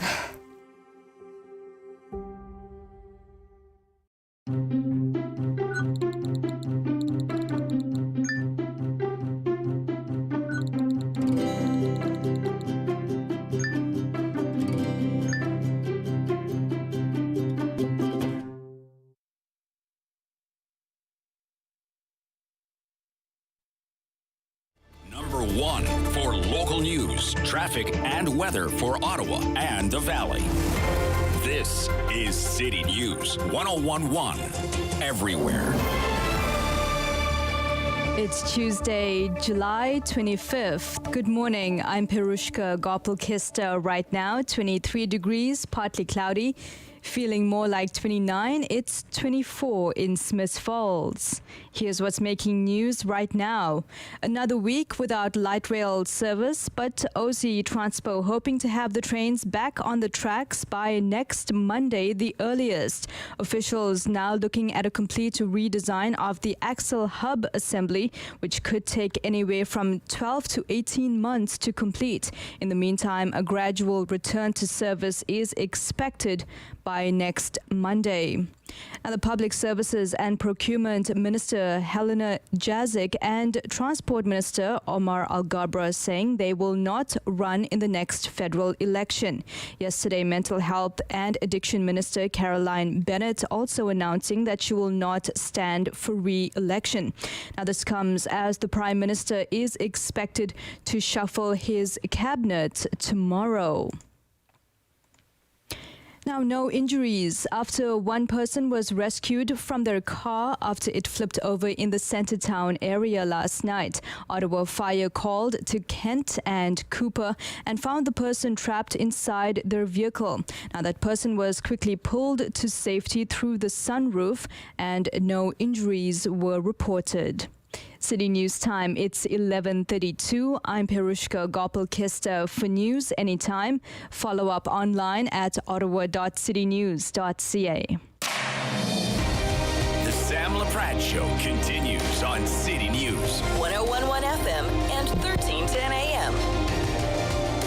Welcome back to the Sam Laprade Show. Derek Fage here, filling in for Sam. Sam will be back next week.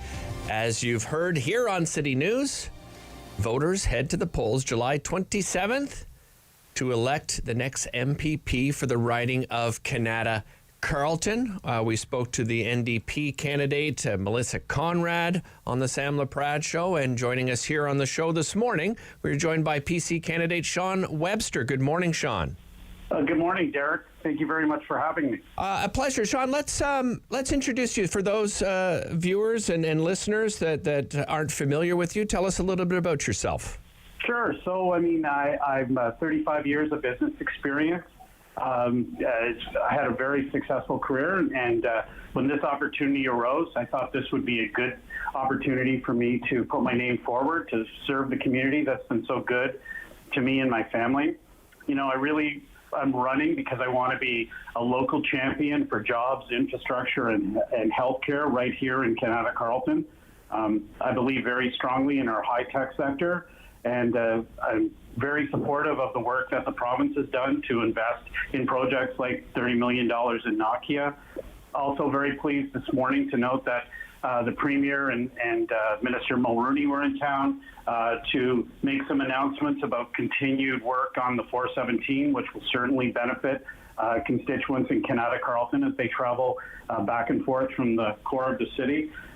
Very pleased last week that several announcements were made with respect to funding for healthcare, including a significant announcement of $330 million at CHEO. So that's the kind of government that I want to be part of, and that's why I'm running in this by-election. Sean, I have to ask you this. Earlier this month, you received some backlash for skipping an online debate that featured McCrimmon, the Liberal candidate Melissa Conrad of the NDP, and the Green Party's Stephen Warren. Why the decision to skip out on that? And it seemed like a last-minute decision as well, Sean. You know, my team and I took a look. You understand that campaigns, you only have a finite amount of time to devote to meeting with people, meeting with constituents, hearing their concerns, and understanding what their motivations are. So my team and I sat down and assessed whether I would be better off spending my time on a debate behind a camera or on a screen, or whether I would be better off spending the same amount of time knocking on doors and having personal interactions with people at the doors. You know, over the past 3 years with COVID, it's my view that we spend an awful lot of time talking with one another over cameras and computer screens. And when we have the opportunity, especially with the good summer weather, to get out there and knock on doors and speak directly to people, that was my priority. So that's why we made that decision. You would think that the online opportunity would allow you to share and to reach quite a few people, via the internet, Sean. Yeah, well, as I said, we made our decision, and our decision was that my time was better spent reaching out to people directly at their doors and having personal conversations. People often share with me personal stories and personal anecdotes face-to-face when I'm at their door that they wouldn't necessarily share with me over a computer screen. So that's why we made the decision. So what are you hearing as you go door to door, Sean? What are the top priorities from residents in Canada Carleton? You know, people are concerned clearly with affordability. We're in a difficult time right now. Inflation is high. Interest rates are high. It's difficult for a lot of people to make ends meet. I'm hearing a lot about that. Housing is a key issue that I'm hearing about as well. Housing affordability is something that we really need to address. That's why the Ford government is so committed to building more housing. We need to do what we can to add to the housing supply here, not just in Ottawa and Canada Carleton, but right across the province to help bring prices a little bit more affordable for folks so that they can afford to get into their own houses. It's important for the next generation of young people who are looking to start their careers, and it's very important for all of the new Canadians that are coming into the country that they have a safe, affordable place to live and raise their family, much in the same way that I was fortunate enough with my wife to be able to provide that to our children.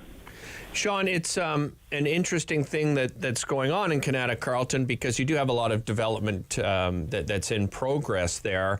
I know one of the issues in that area too is protecting green space. So you have to have a careful balance between, building homes that are necessary. We're in a housing crisis, as you touched on, but also at the same time, people in that riding are very concerned that they may lose some green space. Can you talk a little bit about that with us here, Sean? Yeah, I mean, protection of green space is something certainly that's also very important for this government. We've seen this government expand the green belt around Toronto. During the Liberal government, previous Liberal government, we saw the green belt around Toronto amended 17 times. This government's amended the Greenbelt once, but added a net 2,000 extra acres to the Greenbelt.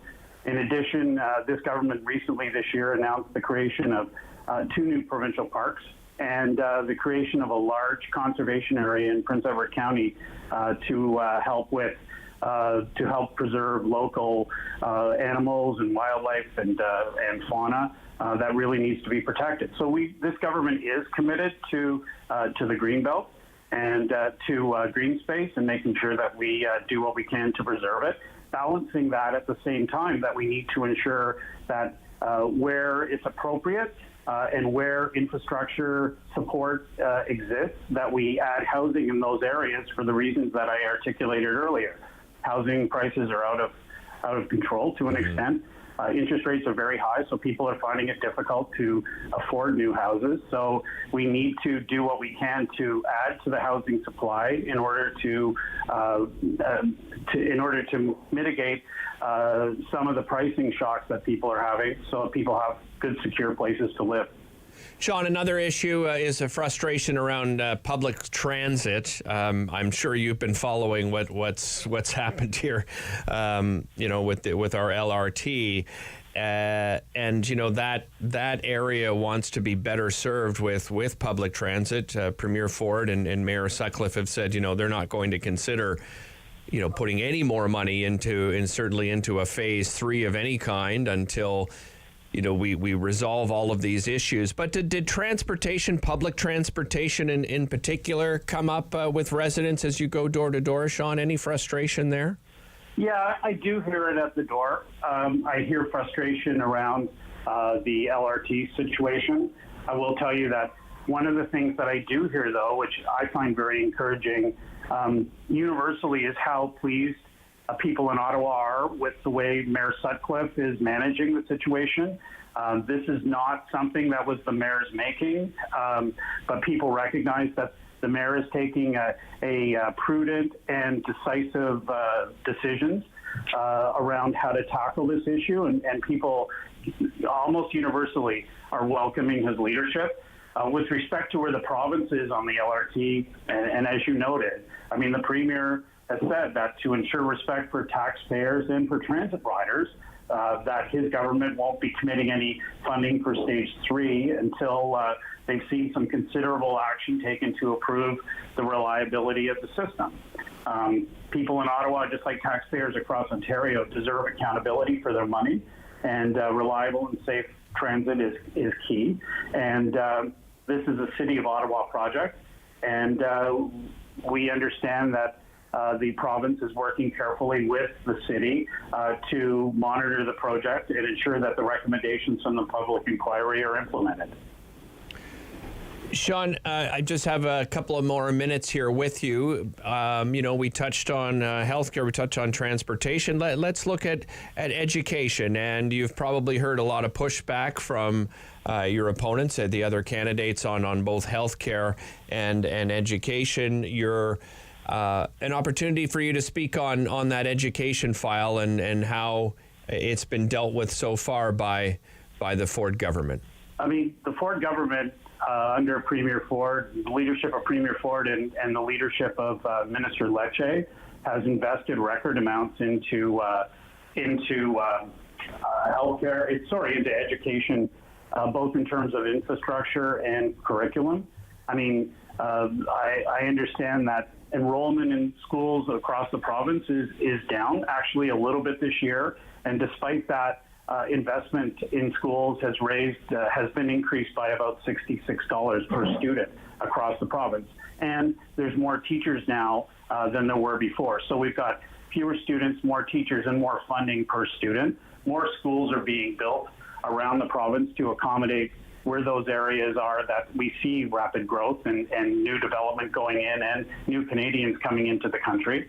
And the province is also re-examining the curriculum, seeing a move back to basics, use of phonics to teach reading, return of cursive writing, which has been shown in numerous studies helps with the overall learning process.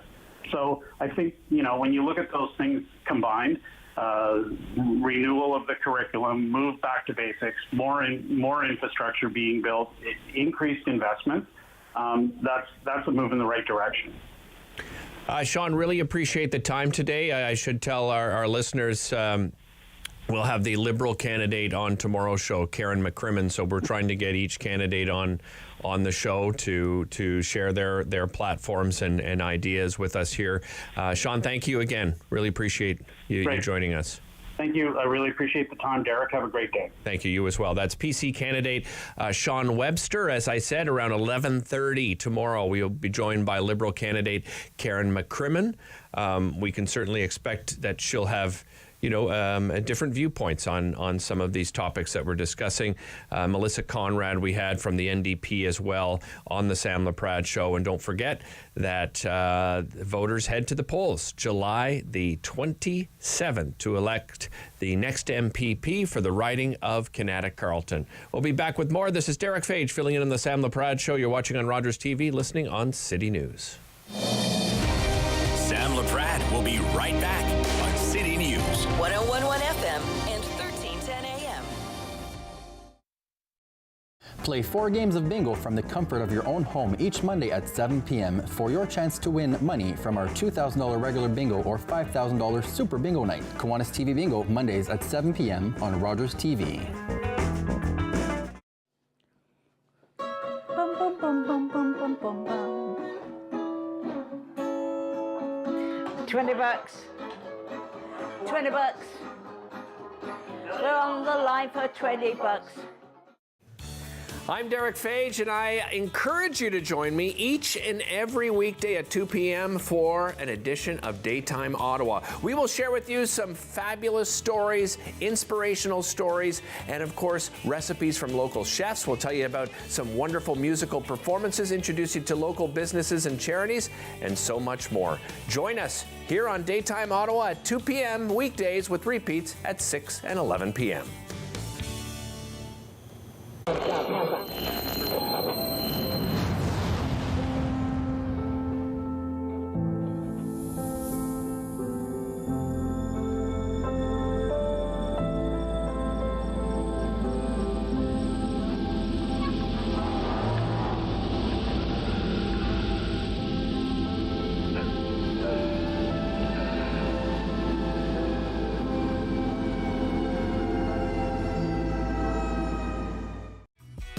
Hi, I'm Paula Roy, and it's my pleasure to welcome you back into my kitchen for another season of Paula Roy's Favorite Foods. My approach to food is pretty straightforward. Fancy is fine, but when you're in a time crunch or have a really hungry and patient family to feed, I say simple recipes made with wholesome ingredients that you probably have on hand are the best. And that's exactly what you'll find on Paula Roy's Favorite Foods on Rogers TV.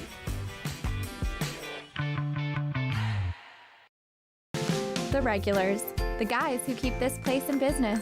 Last week, they had something to celebrate. Jason had just finished university, so they toasted his profs, his TAs, his old roommates. Well, they toasted just about everyone. But I worry about and take care of my guys. So even when I know they're not driving, sometimes that means bringing them a little surprise. And then they had a drink to me. Brought to you by Smart Serve Ontario and Arrive Alive, Drive Sober. Every year, dozens of Canadians are killed or seriously injured because they take risks around railway tracks. Talk to your loved ones about rail safety. Visit stoptracktragedies.ca. Hello, I'm Jim Deeks, host of Canada Files. I hope you'll join me each week for interesting and informative discussions with some of Canada's most impressive people.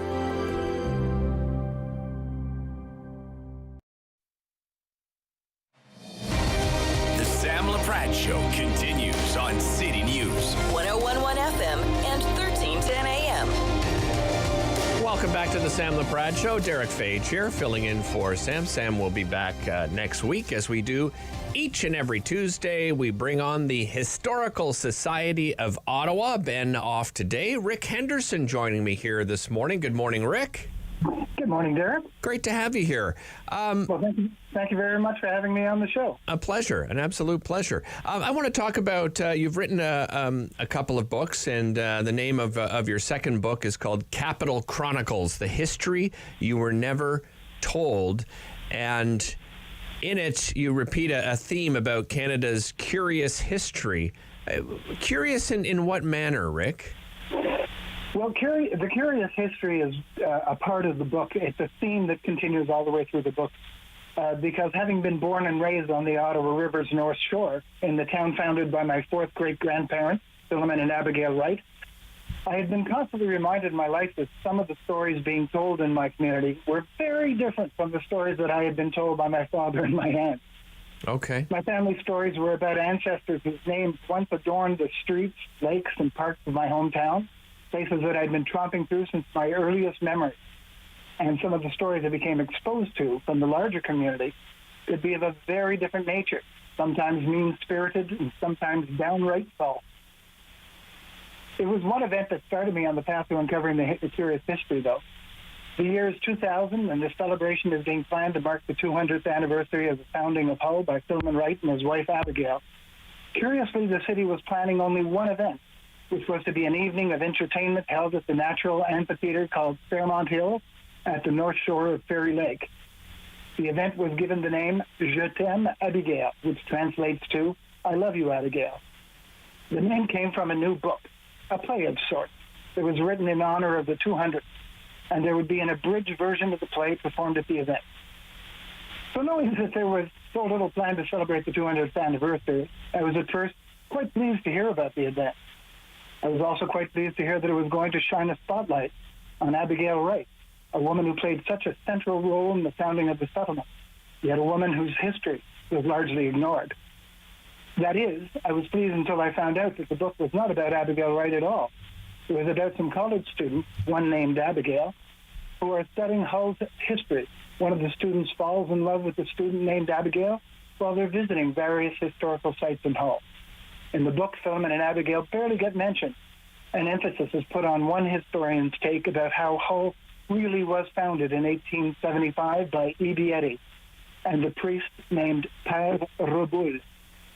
Then, to make this story even more curious, just before the event, a piece ran in the local news saying that all the performers at the event had to sign a contract with a clause that expressly said that from the stage they would not be allowed to mention Philemon Wright's name. I kid you not. Wow. To say that I was horrified is an understatement. So the event and its curious history is what got me started on a course of more intensive research to counter the revisionism. In beginning that work, I also committed myself to always underline the stories of the people who were here for millennia before my ancestors arrived. I always try to respect that history and help ensure that it does not get overlooked when telling the stories of our colonial past. So, Rick, then in your research, after finding this out and seeing what was largely ignored, what did you come across? Well, it wasn't so much that it was being ignored as the story was being changed. And I can give you another great example of curious history. Okay. That explains it a little bit. And that curious history can be found in the story of the little white house that sits in Jacques Cartier Park across the river from Parliament Hill. If you've ever been on the back of the Parliament buildings looking over the river, you see it. Actually, the Parliament building, the back faces that house. It's the oldest house in the Ottawa Valley, built between 1810 and 1815. To anyone who grew up in Hull, the house was known as Chrissy's house, or La Maison à Christiana. Except in 1988, the story was changed, and so did its name, changed to La Maison Charon. The story suddenly was about a young French-Canadian who owned the home in 1827, but lost it after only a year and a half because he couldn't afford to pay for it. That curious history was created, and the new name was attached to the house because of mistakes made by one historian in his research and a significant miscalculation that he made about its construction. Once the historian found a Chrissy, who was Philemon's daughter, he concluded that she never owned it and stopped researching the deed. So what he never discovered was that there were two Chrissys, Philemon's daughter and Philemon's granddaughter from another daughter, Christiana Wright Chamberlain, who inherited the house from her mother several years before the Charons ever lived there. The miscalculation that the historian made is kind of funny. It occurred when he claimed that the Charons must have built the house after purchasing 472 board feet of lumber from the Wrights. Curious thing is that the historian didn't make a calculation of what could be built with 472 board feet, which was most likely what every new owner had to build in those days. Just something the size of a new outhouse. Chrissy's story is a tragic story that I tell in my book, and it says a lot about the hardships faced by settlers in the earliest part of the settlement history. But from these mistakes, The historian also spun a tale that made Philemon Wright an avaricious American who evicted the poor French-Canadian François Charon. Many others gleefully picked up that story, and the result was that at the bicentennial celebration, the organizers believed that it was appropriate to leave Philemon out of it. That's just, I mean, it's just fascinating how, things can get lost, Rick, in our history. And I wonder, for yourself, when did you become fascinated and curious about Ottawa's history? What was the starting point? I was the one in the family that was basically given the mantle from my father, who died in 1985, and I took it up like in earnest in 2000. But I'd been through every cemetery and every location in the area with my father. There are 7 children. I have 7 siblings, 6 siblings, sorry. And he took me everywhere and gave me the history, and I was really, really interested. So it just sort of naturally fell upon me to take on the mantle as a family historian and genealogist. Have you found a lot of history that perhaps was misrepresented or even lost over the years, Rick, in your research? Tons and tons and tons, and much of it is contained in the book. A lot of it is simply because it's not that historians didn't do their job in the past or weren't interested. It's not that at all. It's that the story of Philemon Wright and Wrightstown ends up over the years being a piecemeal series of either essays or books or journal articles. And so essentially it never really truly gets told as a narrative, other than, well, here is a place, here is a time, and here's the name of the person who did this and that and the other thing. And what I really wanted to do in my book is spin a narrative around the people, because in any town, any small town, particularly a settlement town, everything is about the cooperation of the people. So Philemon Wright and Abigail are central, of course. Philemon was incredibly central in all of the foundations of the settlements that followed, including Bytown, because the Rideau Canal could not have been built without Wrightstown being in place and without the pluck of and the enterprise of a man like Philemon Wright who built it. Right.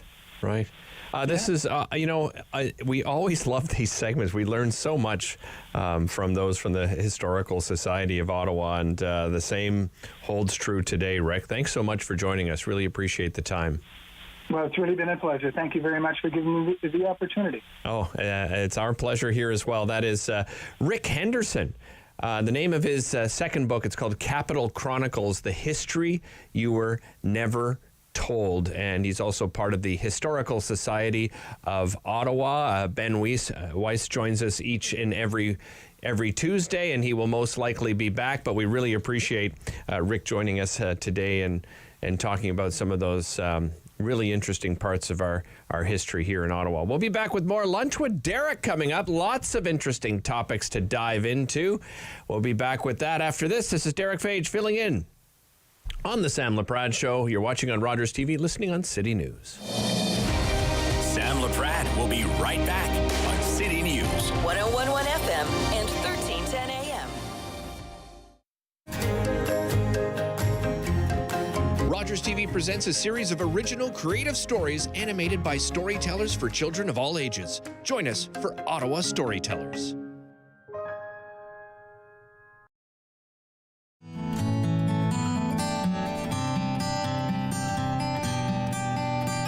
It's a new season of The New Fly Fisher on Rogers TV.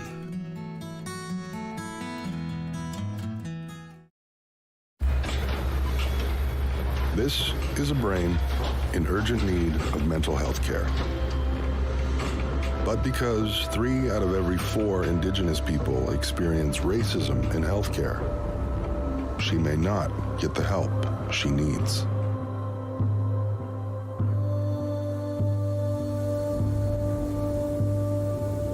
Become an ally.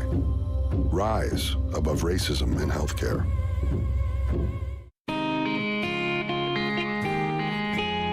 Hi, I'm Meg from Fit Over 50, and I'm here with Fit Finley. I want to invite you to join my upcoming workout, which is focused on upper body and lower body stretches. No equipment is required. All you'll need is a chair. Hope to see you there. Fit Over 50 with Meg, weekday mornings at 8:30 on Rogers TV. October 5th, 2014, my daughter was hit by a train. She was walking along the sides of the tracks, and it shattered her world.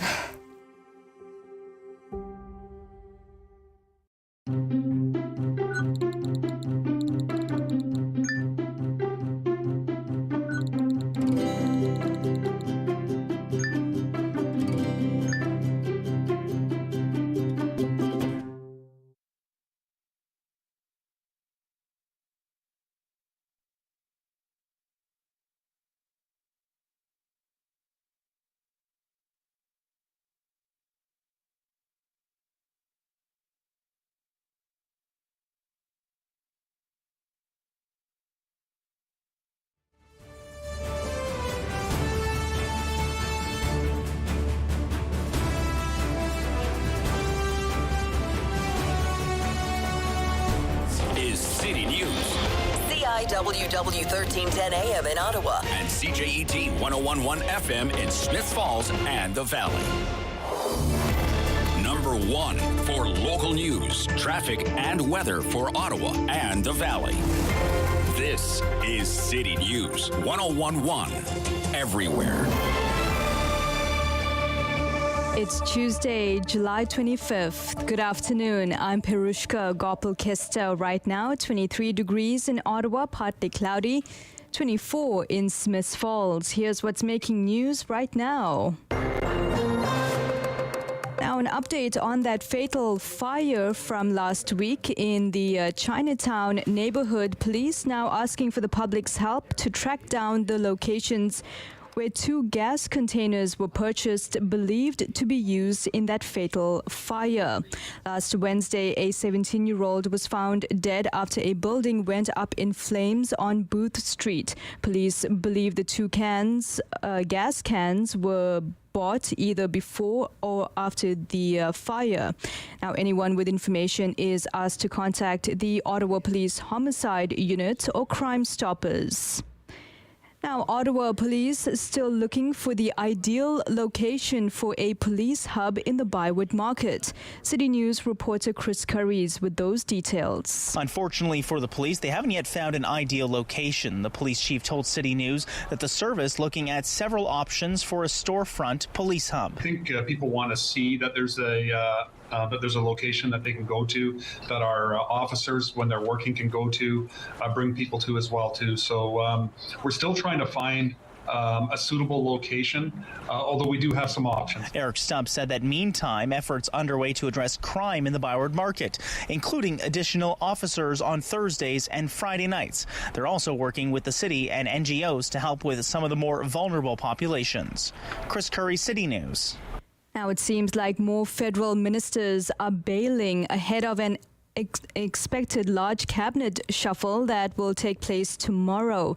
City News Parliament Hill reporter Cormac McSweeney joins us with the details. Federal Transport Minister Omar Al-Gabra, who tried to stick-handle all the travel fiascos during and after the pandemic, is the highest-profile minister yet to announce he's going to step away from politics. He made the announcement in a video posted to Twitter, saying he will not be running again for his seat in Mississauga when the next election is held. As a result of this decision, I'm also stepping aside from my role as minister because the Prime Minister deserves a cabinet who is committed to running in the next federal campaign. It came not long after Public Services and Procurement Minister Helena Jacek tweeted she would also not be running again, and just a day after Mental Health and Addictions Minister Carolyn Bennett, a longtime Toronto MP, said she would end her political career when the next election is called. They will all continue to serve as MPs until that vote. The shuffle expected tomorrow is shaping up to be a big one, with multiple ministers on their way out, leaving room for new blood around the cabinet table and other veterans to shift their portfolios. It's coming at the midway point of this minority mandate, a normal time for a shuffle. However, the Liberals are also in need of a fresh approach after a spring filled with controversies and with the governing party trailing the Conservatives in the polls. Cormac McSweeney, Parliament Hill. Now taking a look at your weather for the next few days, here's meteorologist Jesse Uppel. We're hot, muggy, and somewhat unsettled through the afternoon and evening today. We have the chance of isolated showers and thunderstorms popping up. 27 degrees will be the daytime high. We'll feel like 34, and then conditions dry out later tonight. Under partly cloudy skies, we're down to 17 degrees. Sunshine on Wednesday, 30 degrees with a humidex near 37, and by Thursday, a mix of sun and cloud. The chance of some isolated thunderstorms, 29 degrees will be the daytime high. Today's daytime high, 27. Right now, 23 degrees in Ottawa, partly cloudy, 25 in Smiths Falls. Canada's women's soccer team gearing up for a critical test against Ireland tomorrow at the World Cup. We get the details now from Vrajesh Dave. After drawing Nigeria in their opener, Canada really needs some points here. They're second in the group behind Australia, but still empty in their goal differential. They've got a meeting with 22nd ranked Ireland tomorrow morning, who are dead last in the group. But Coach Bev Priestman says that's not to be taken lightly. They're a team full of heart, spirit and passion. And so when you compare that to Canada and what we're known for, it's going to make for a great game. And what I do know is when we get tested by teams like that, you often see the best of this team. Canada's also expecting midfielder Jessie Fleming to be back for tomorrow. The two-time and reigning Canada Soccer Player of the Year has been out all week with injury. She completed a full training session yesterday. Kickoff tomorrow's at 8 a.m. For Vrajesh Dave, City News. And I'm Perushka Gopal-Kista. For news anytime, follow up online at ottawa.citynews.ca. Connecting you and your community. This is the Sam Laprade Show on City News. 101.1 FM and 1310 AM. Welcome back to the Sam Laprade Show. We're in the final hour, the stretch run here on a hot Tuesday here in the nation's capital. Well, it is time with Lunch with Derek. Pulling up a chair is Cam Holstrom, principal at Nipaway Strategies. Good afternoon, Cam. Hello there, Derek. Great to have you back. And Eric Collard, executive director of the Prescott Russell Recreational Trail. Good afternoon, Eric. Great to talk to you again. Hi, Derek. It's nice for you to have me on. It's great to have you both on. You guys may have heard, but there seems to be a shutdown of our light rail system here in the city of Ottawa. Just a little background for our listeners. I'm sure they've heard it in City News, but just to set things up for us, it's expected to be out of service for the rest of this week. They're working on a permanent solution to the issue, saying that it's going to take some time. It could take up to 18 months. They're looking at sort of between 12 and 18 months to permanently fix the problem. That's a complete redesign of the axles. The cost of the new axles are to be absorbed by the Rideau Transit Group. The axle hub on the affected LRT vehicle has been sent to France. It's being dismantled and inspected for signs of abnormal wear, and they expect to get that analysis by Friday. And then the grease from the hub has also been sent for analysis. What about the leadership on this, Cam? How do you think, that press conference had quite a few people step up, including the mayor and the general manager, a number of other people stepping up there as well, the interim city manager. How do you think they've handled it on a leadership level so far, Cam? I've long since given up on the leadership on this one, and that's no knock against the new mayor and the interim city manager and all that, but let's be honest. This has been a mess up from day one. No one's heads have rolled for it. No one's paid a price for it. And when it comes to communicating what's going on, yes, it's gotten better. But you know what? After literally years of having problems with this now, it should get better. But it should be far better than what this is. So, the fact of the matter is that riders still can't get information on what's going on, and as it's happening. Like, so often I see pictures of colleagues of mine, waiting at bus stops, waiting forever, not seeing empty buses go by, and people not being told what to expect or when to expect it. So it's an absolute mess. And you know what? If you were trying to design a setup right now that would turn people off public transit for good, you couldn't have designed a situation better than what's going on right now. And that's what's sad about it, is that the LRT had all the potential to be something really great, and it's turned into an absolute lemon. And as much as I hope they can fix it, I think that like a lemon, this whole experience has soured a lot of people on what the potential that could be. Excellent use of puns there, Cam. Thank you. Eric, I mean, any sympathy, though, for this new mayor and this new council who've, had to take on this absolute disaster because of really some terrible decision-making, some backroom talks that the rest of council weren't privy to at the time. Do you have any sympathy at all, Eric, for this new council? I do. I do have a little bit of sympathy for the new members of council and for some of the staff that are kind of entangled in this. Where I have the most sympathy is for the residents. Yeah. The people, I'd love to be able to take transit and especially light rail. I remember back in the day when I worked at City Hall, I used to take the O train, and that actually worked. And it was, it was on time, and it was a little bit obviously much of a simpler setup, but it's tough. As someone who's worked at City Hall, I get to look at things slightly differently.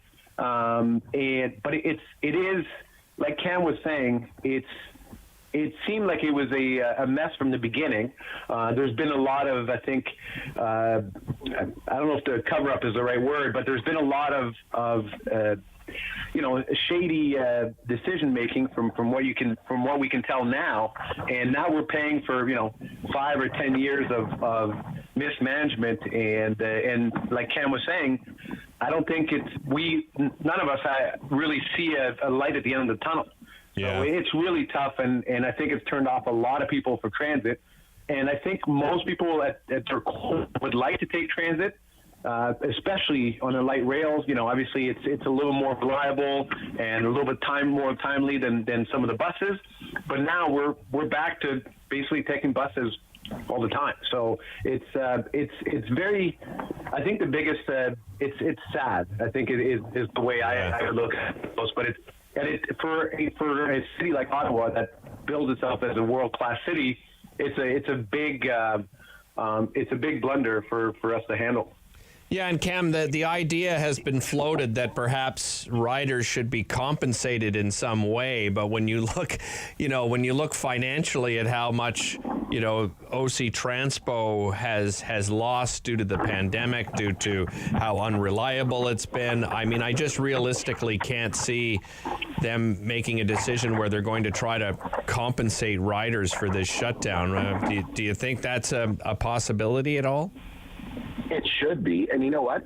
Let's be honest. We're chicken and the egg here. What's keeping the ridership lower now, right? Yes, there's an impact from the pandemic, but I know a lot of people in my line of work who are going back to their offices in Ottawa, right? Who are already on transit, who are now getting off transit because they can't rely on the transit. So again, it's like, look, you're not going to improve the situation unless you actually rebuild trust with the ridership, the people who actually depend on it.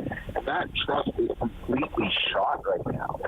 And one way you could do it, is to recognize that by actually saying, look, we're going to repay you some of your fees. We're going to repay you for some of your passes that have become absolutely useless to you. So, and for me, you know what? It's not a matter of, can they afford to do it or not to do it at this point. To me, that's a step you're almost going to need to take to rebuild that trust, because if you're worried about low ridership, well, guess what? Until you rebuild the trust that people might have in that system, that not only is the system going to be there for them, but if something goes wrong, the operators are going to be there for them, then they're not coming back. And guess what? As much as the system itself has failed, the operators are failing just as badly. And guess what? You can't point your finger at the train all the time when you're the one with the hand on the wheel and running into the ditch. Yeah, and I guess, Eric, maybe an incentive is necessary because, as Cam said, a lot of people, once you get into a habit, if you give up on using public transit because of all the frustrations involved, maybe the only way to get some people back is through an incentive of, I don't know, a discount of some kind, maybe, like they did at one point, they gave the month of December was free transit.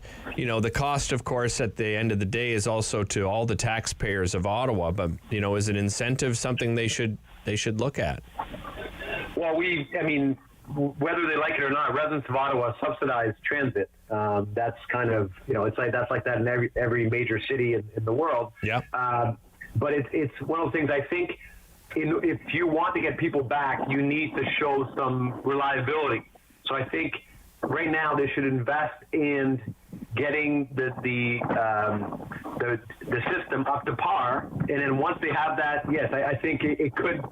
You could definitely make a case for doing. Let's say to get it back up by September. September is probably going to be a fairly busy month for people with school and whatnot. If it is working, I think you could definitely look at incentives to get some of these folks back on transit. But again, at the end of the day, you need to get the system working properly first, because right now, if you're giving people free transit, but it's not reliable, it's not going where you want it to go, then you're kind of shooting yourself in the foot again. I have some more topics, gentlemen. We spent a lot of time on LRT. There's some other things I want to discuss with you. So I'm going to take a break here, and we'll be back with more on Lunch with Derek here on the Sam Laprade Show. You're watching on Rogers TV, listening on City News. Sam Laprade will be right back on City News. 101.1 FM and 1310 AM.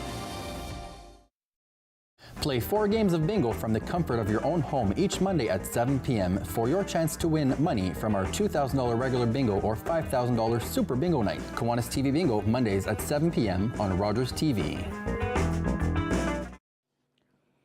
Bum, bum, bum, bum, bum, bum, bum, bum. $20. $20. We're on the line for $20. In countries surrounding Sudan and across parts of Eastern Africa, millions of people are at risk of losing everything, even their lives. Conflict, climate, and hunger are forcing people from their homes and causing families and communities to struggle for survival. The Humanitarian Coalition is present, providing food, water, shelter, and medical care. Please donate today at together.ca, and your donation will be matched by the Government of Canada. That's together.ca. Ladies and gentlemen, I will endeavor to describe the feeling on this ship. The American ship is just trailing the Blue Nose. Angus should never have agreed to this last race. She's too old. Eddie!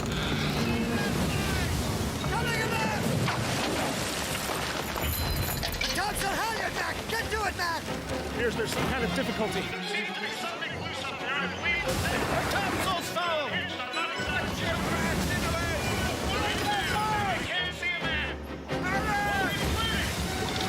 Just once more, old girl, and you can rest.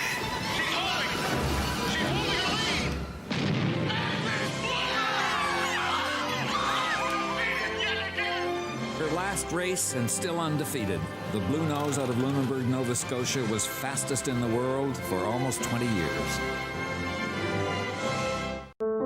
Are you low on food? Struggling to pay the bills? Overwhelmed by life's challenges? When you need support but don't know where to turn, just dial 211. 211 connects you to the programs or services near you.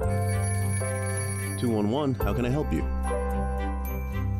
211. Help starts here. Every year, dozens of Canadians are killed or seriously injured because they take risks around railway tracks. Talk to your loved ones about rail safety. Visit stoptracktragedies.ca. Hello, I'm Jim Deeks, host of Canada Files. I hope you'll join me each week for interesting and informative discussions with some of Canada's most impressive people.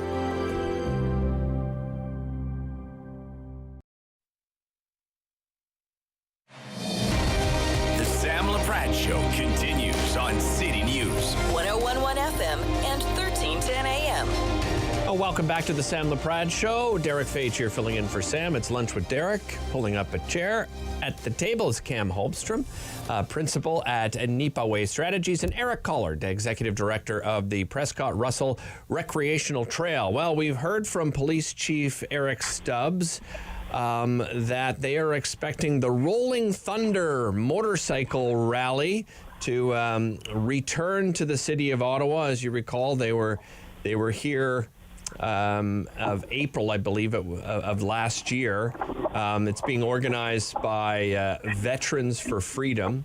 They're planning to set up this year's Rolling Thunder event again, and I would imagine many people, there's some connection here as well to the Freedom Convoy of last winter. But, it was rather peaceful. I know that, we all suffer from PTSD when we hear a protest of some kind, maybe coming to the city now. But being the nation's capital, we have to expect that. Their idea is to give dignity back to veterans. The police chief has been in touch with organizers.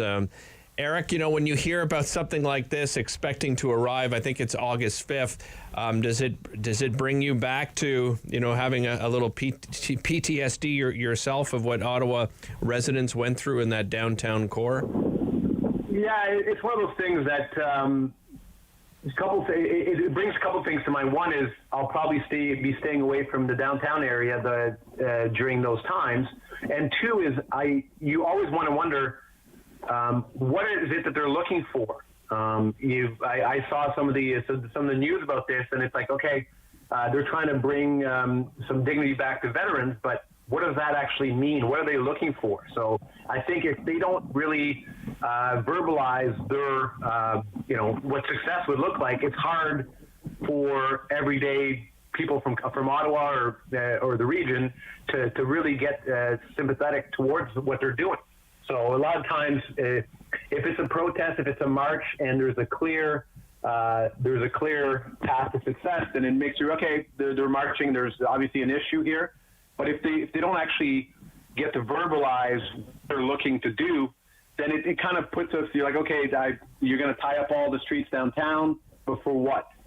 So, and we've seen, even with the Freedom Convoy, it was a bit of a convoluted messages. Some people saying it was about vaccines. Some other folks were saying about a bunch of different things that are happening. They were not happy with what the federal government was doing.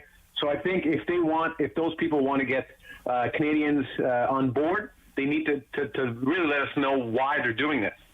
Yeah, and Cam, there's not really a clear objective. I mean, there are posters advertising this year's rally. It says, "A salute to those who went before us." I certainly respect veterans, but I'm not sure I'm too concerned because I recall when they did drive in, it was rather peaceful. They stopped at the Canadian War Memorial. They had police along the entire route that keep bringing them through. Or are we maybe perhaps making a little too much of this? No, because some of the organizers involved in this, my understanding, were involved in the whole convoy stuff from before. Right. So I take everything that they will say with more than a few grains of salt when it comes to that. Because there are some people who are trying to organize some things we're talking about, well, it's for the kids, or it's for this or for that. So I know some of these individuals are veterans. I don't think they speak for all veterans. I think most veterans organizations would say that pretty loudly, clearly. For me, though, when it comes to this, you know what? If they come in, they do their little tour around, and they go quietly, and they don't cause a scene, I've got no problem. Right. For me, when you talk about PTSD, I don't have PTSD about protests in downtown Ottawa. I may when it comes to convoy-related ones, absolutely. Right. But you know what? If these people come in and they behave like, frankly, almost any other group that does hold a protest on Parliament Hill or nearby, comes in, obeys police, follows the instructions, makes their point, and goes, you know what? All the power to them. You know what? I don't agree with them on a lot of this stuff, and I likely never will. And thank God I'm at literally the other end of the province while this is happening, so I don't have to worry about it. But you know what? That's the beauty of living in the nation's capital. Look, you have the right to come in, have your say. You know what? Do it peacefully, do it respectfully of the law and law enforcement. And you know what? If they do that, then you know what? We won't have much to talk about after all this. Yeah, no, really well said, Cam. I agree. I mean, I have no problem with protests whatsoever. That was certainly different from any kind of peaceful protest we've ever seen before. Let's move on to Canada's COVID response. A new series published in the BMJ Medical Journal is calling for an independent inquiry into Canada's COVID-19 response. Experts from 13 organizations across Canada, which includes doctors, nurses, researchers, law and humanitarian specialists, along with Jocelyn Clark, a Canadian who is the BMJ's international editor, wrote the 7 articles published late Monday. And it identifies shortfalls in Canada's COVID-19 response. Some of those things include difficulty reaching vulnerable and marginalized populations who are at most risk, the catastrophic deaths in long-term care. Eric, do you think it's worth an inquiry into our response here as a country? I think it is. Any major issue, or especially an event like this, it's basically COVID kind of dictated our lives for multiple years. I'm not saying we need to point fingers at every single thing that happened, but I think if we do get to the bottom of what maybe we can do better next time, I think it's a well worth exercise for us. It's from everything I'm hearing, these are when we were younger, we were told about the plague, but in the 1800s or whatever. But now it seems like it's likely that this might happen again. So it's one of those things. Whatever we can put in our arsenal to help with the next major pandemic, or even if there isn't, at least to figure out what we can do better for any small emergency. I think it's time well spent. And again, this impacted just about everyone in this country, obviously, to different extents. And I think, especially if we can look at some of the marginalized population, some of the folks that were affected the most, I'm talking, obviously long-term care, some of the shelters. I think it could be, and I think asking questions doesn't make it like the doctors did something bad or the nurses did something bad, but we're in the point of society now. If we ask questions, sometimes we're seen as part of the problem. But I think especially if it's an independent look at what we did and how we did it, I think it could definitely be a good use of our time. Yeah, at first I thought to myself, is it really, worth looking at? I mean, we know that we failed many people, especially those in long-term care and those marginalized populations. But we need to make sure that the response is there. So I tend to agree with you there, Eric, for sure. How about yourself, Cam? Any opinions on that and a public inquiry? I do, because it was such a, let's be honest, almost no one alive had ever experienced anything like that. Yeah. Right? And that's right. We live in a world now where these things are more possible. It's more likely to happen again. So what can we say that we did well? What can we improve on, right? Like, that just makes sense that once you've been through that and you're on the other side of it, you take stock of what happened. And to me, there's a big difference between what's being suggested here versus what Preston Manning is doing, which is basically involving a lot of conspiracy theories around COVID and whatnot, right? Like, please, that is useless and political pandering and at no point. But this, to me, is going to help, could help improve public health. And it doesn't need to be done in an accusatory way, right? Right. But I think there's a lot of decisions at all levels of government made that worked and that didn't work. And I don't think it was always necessarily a malicious thing, right? Because at the end of the day, everyone was literally trying to build the airplane while they were flying it, right? Yeah. And that doesn't always turn out right. I mean, it's not their fault necessarily. So, but to take from that experience, learn from it, and say, okay, here's what we can do better next time, so we're better prepared. I think that's just good governance. Yeah, great perspectives from both of you. Really appreciate your time today on all of these topics. Thank you so much, gentlemen. Take care. Thank you as well.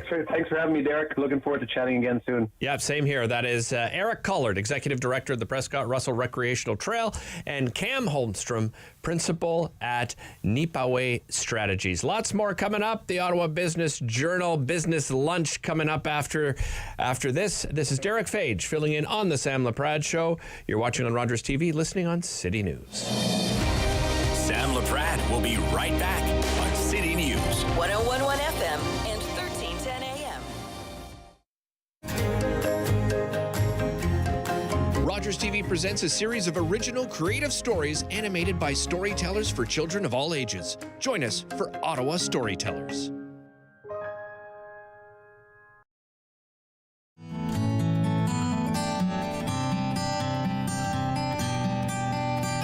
It's a new season of The New Fly Fisher on Rogers TV.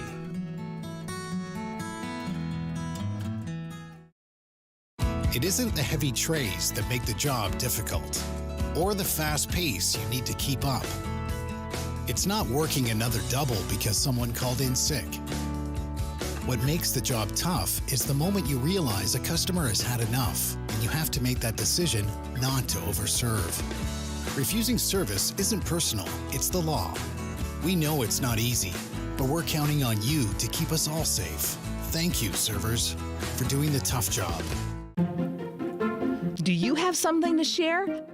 Let everyone know about your next meeting, your need for volunteers, or your fundraising event on the Rogers TV Community Billboard. Send us your words and we'll bring them to life on Rogers TV and rogerstv.com. When it's time to spread the word, go to rogerstv.com to add your announcement to the Community Billboard. October 5th, 2014, my daughter was hit by a train. She was walking along the sides of the tracks, and it shattered her world.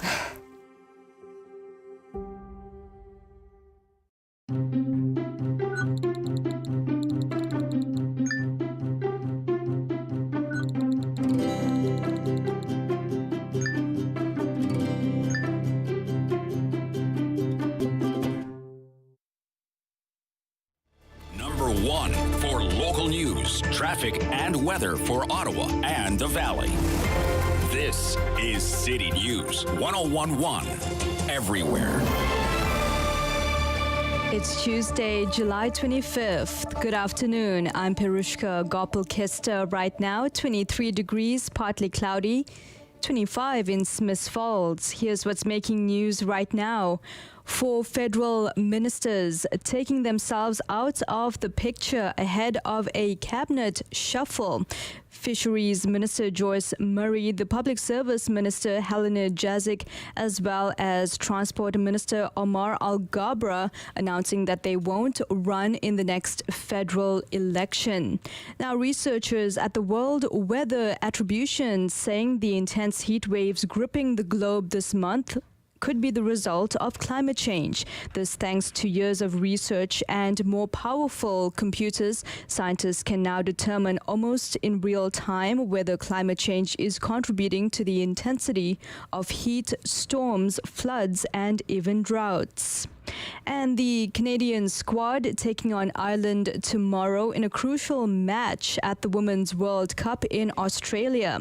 Canada is currently ranked 7th but struggled against Nigeria in an opening match in a scoreless draw. Now, the star midfielder Jessie Fleming missed that game with an injury but is expected back in the lineup tomorrow.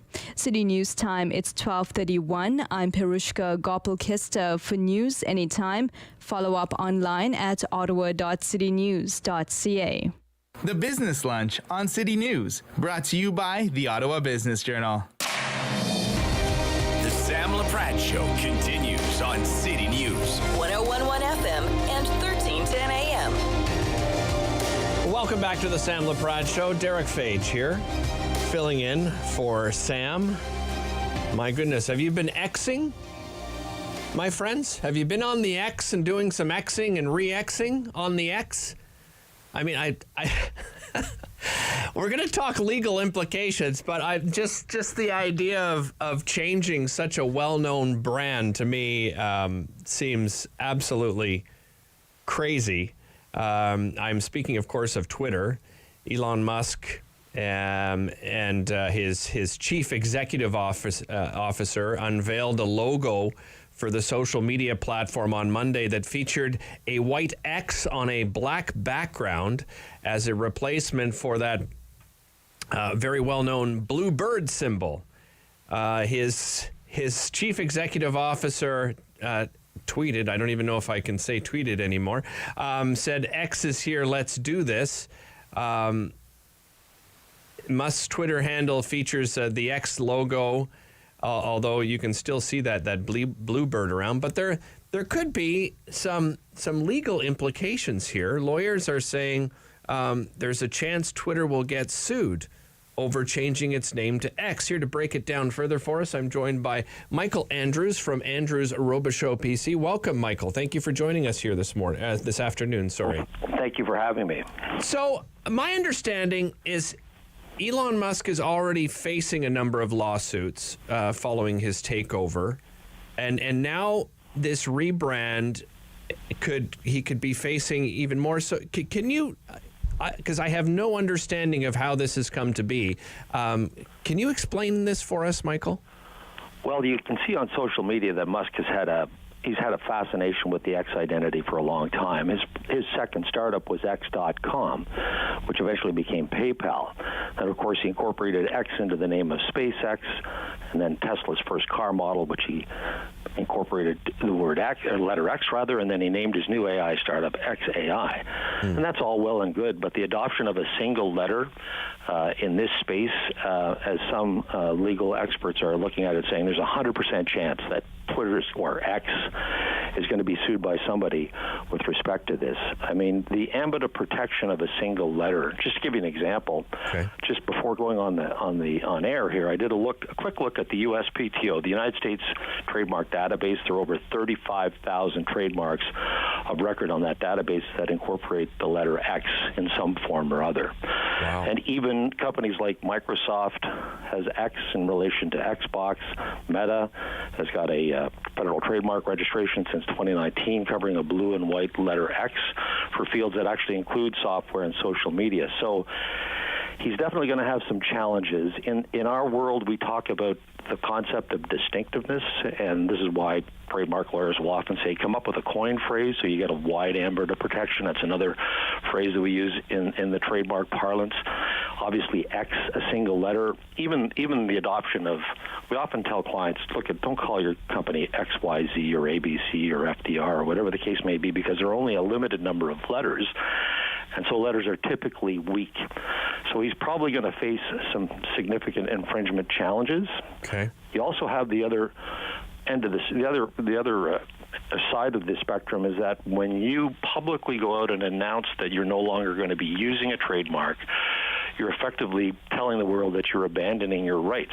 Now, you can think of the amount of money that's been spent on securing registrations and establishing an incredible amount of brand equity in the word Twitter and in their logo, probably one of their most valuable assets. So, yeah, he's going to have a lot of challenges, but it's consistent with this whole concept of rebranding. He's obviously not the first company that's rebranded. Facebook rebranded as Meta. Lots of examples of that. So he's obviously got a long-term strategy. I think one of the things that he's got to his advantage is the fact that he is so popular and there's so many news items about him that the idea of the concept of X as it relates to the particular business that he's got is something that's going to get, well, it's already being widely publicized, right? Right. And so if he zones in and protects particularly the particular style of X, at some point he may get away with it. What happens often, though, is that these companies, when you're dealing with marks that are very similar in nature with the big boys, they often talk about coexistence agreements where they negotiate among themselves the fact that I'm not going to encroach there. I'm going to use my particular weak mark in a very limited way, and they agree to coexist. But if you're a trademark lawyer for X, you're going to have a field day for the next little while. So, Mr. Andrews, what could the financial implications be if he did get sued? Is there any precedent? Can we look back and see something similar? Well, yeah, I mean, there's within the concept of trademark law, typically, and like in North America, the idea is if you're sued, you either provide them with an accounting of profits made in association with the trademark or damages. Now, again, because of the size of Twitter or X and Elon Musk's empire otherwise, it's probably, if there was a lot of meat on the bones to an actual suit, between these companies would probably get settled for some undisclosed sum of money. That would be my bet. You mentioned the Twitter brand itself, and that blue bird, and I mean, as a brand itself, it is so incredibly well known. Do we see brands like this change often, if at all? It just seems like he is eccentric. Nothing surprises me in the decisions that he makes. I don't think he necessarily listens to people, that could possibly advise him. Is this a head scratcher for you in as a rebrand in general? Well, part of a rebranding is having a branding strategy, and we don't necessarily know entirely what's going on in Elon's head. Yeah. I mean, Facebook rebranded in part. We were talking about this earlier internally. They went from Facebook to Meta, maybe in part because Facebook is seen by the younger generation as being a social media platform for older people.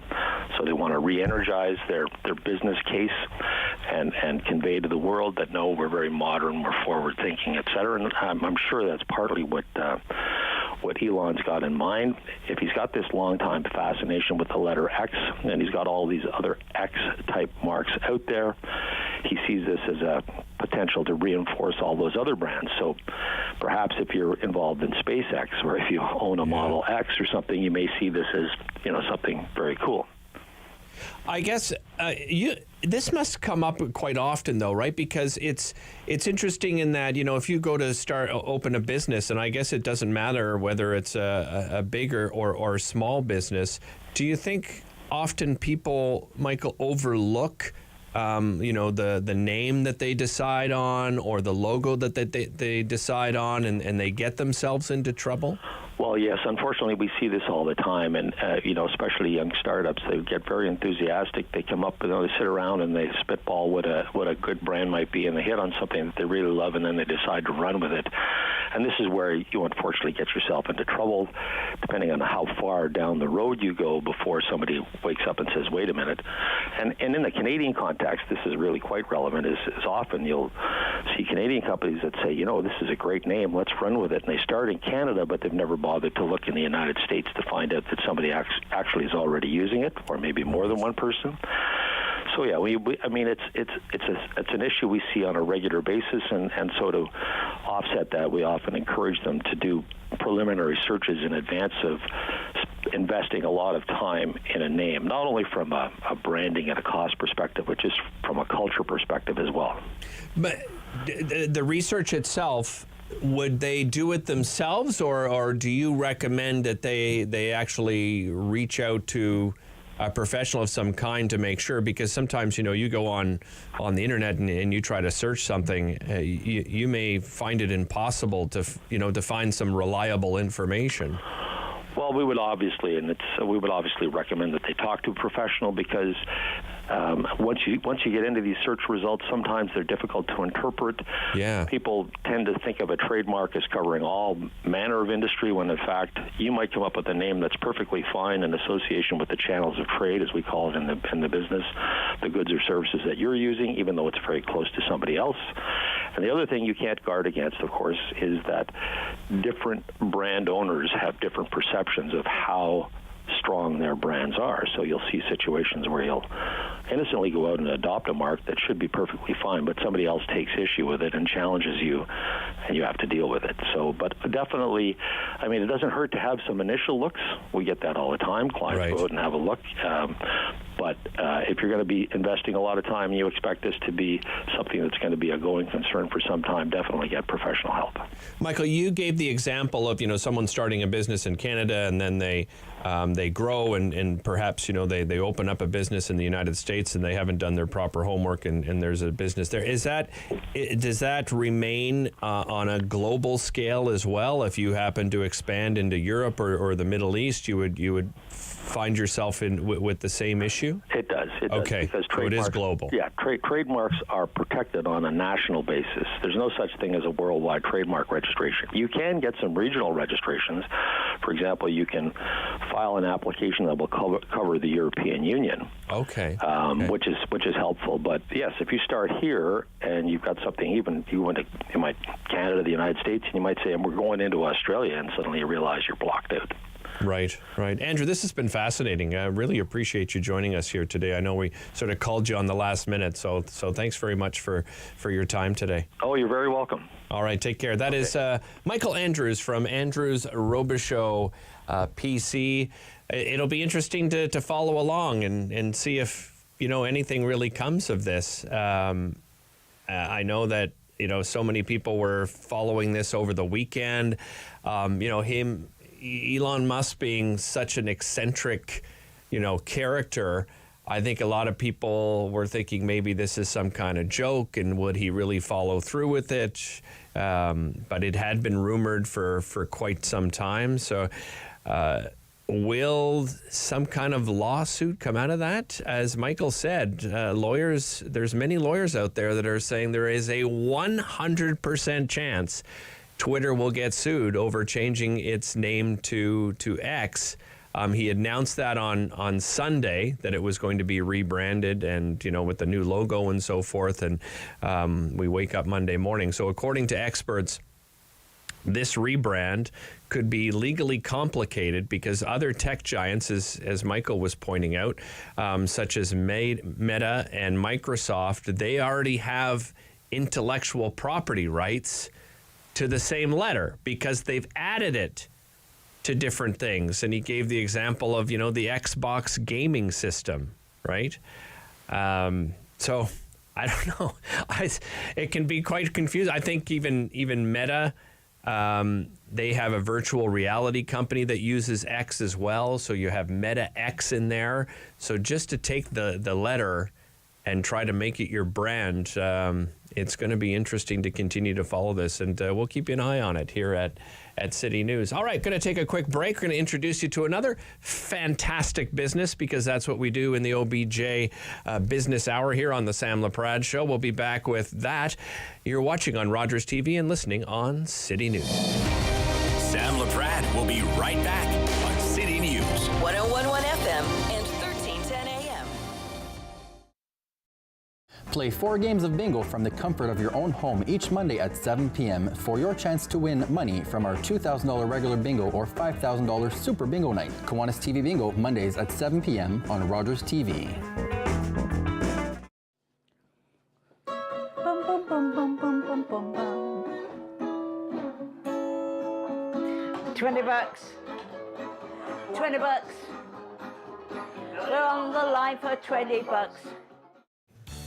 I'm Derek Fage, and I encourage you to join me each and every weekday at 2 p.m. for an edition of Daytime Ottawa. We will share with you some fabulous stories, inspirational stories, and of course, recipes from local chefs. We'll tell you about some wonderful musical performances, introduce you to local businesses and charities, and so much more.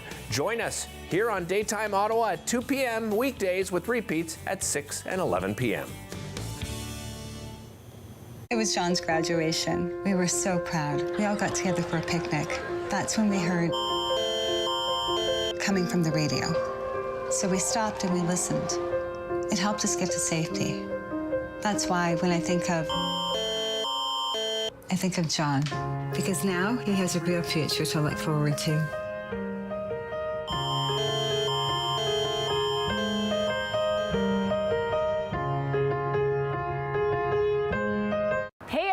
My name is Karen. I'm here with my best friends Shane and Monique.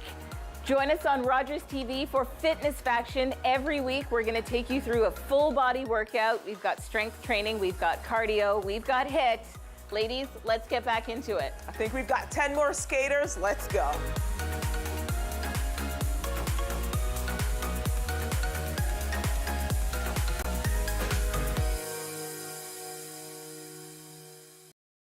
After a night out with your friends, there's always options for getting home safely. You could call your BFF, your mom or dad, whoever you can count on for a safe ride home. You could call your favorite cab company or 1-888 taxi guy. Or you could use the Arrival Live smartphone app to help you choose your ride. Be it a friend, transit, or taxi, getting home safely is app easy. Now available for iOS and Android devices. Visit arrivallive.org to find out more. Arrival Live, drive sober. Every year, dozens of Canadians are killed or seriously injured because they take risks around railway tracks. Talk to your loved ones about rail safety. Visit stoptracktragedies.ca. Hello, I'm Jim Deeks, host of Canada Files. I hope you'll join me each week for interesting and informative discussions with some of Canada's most impressive people.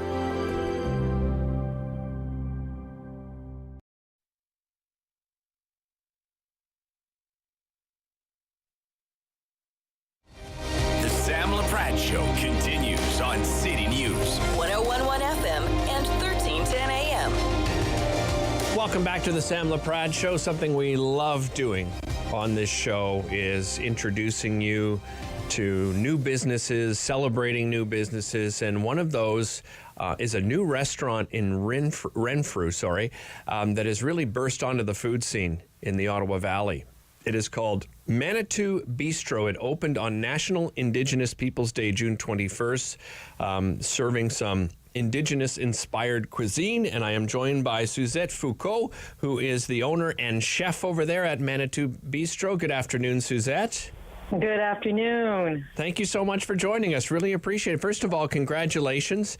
The restaurant business is it's a tough one. So, as a son whose father was an accountant and had many clients that were restaurateurs, I bow to you doing this wonderful risk. But before we get to the restaurant itself, Suzette, just talk a little bit about your background, because food a really big part of your culture, a really big part of your life growing up, right?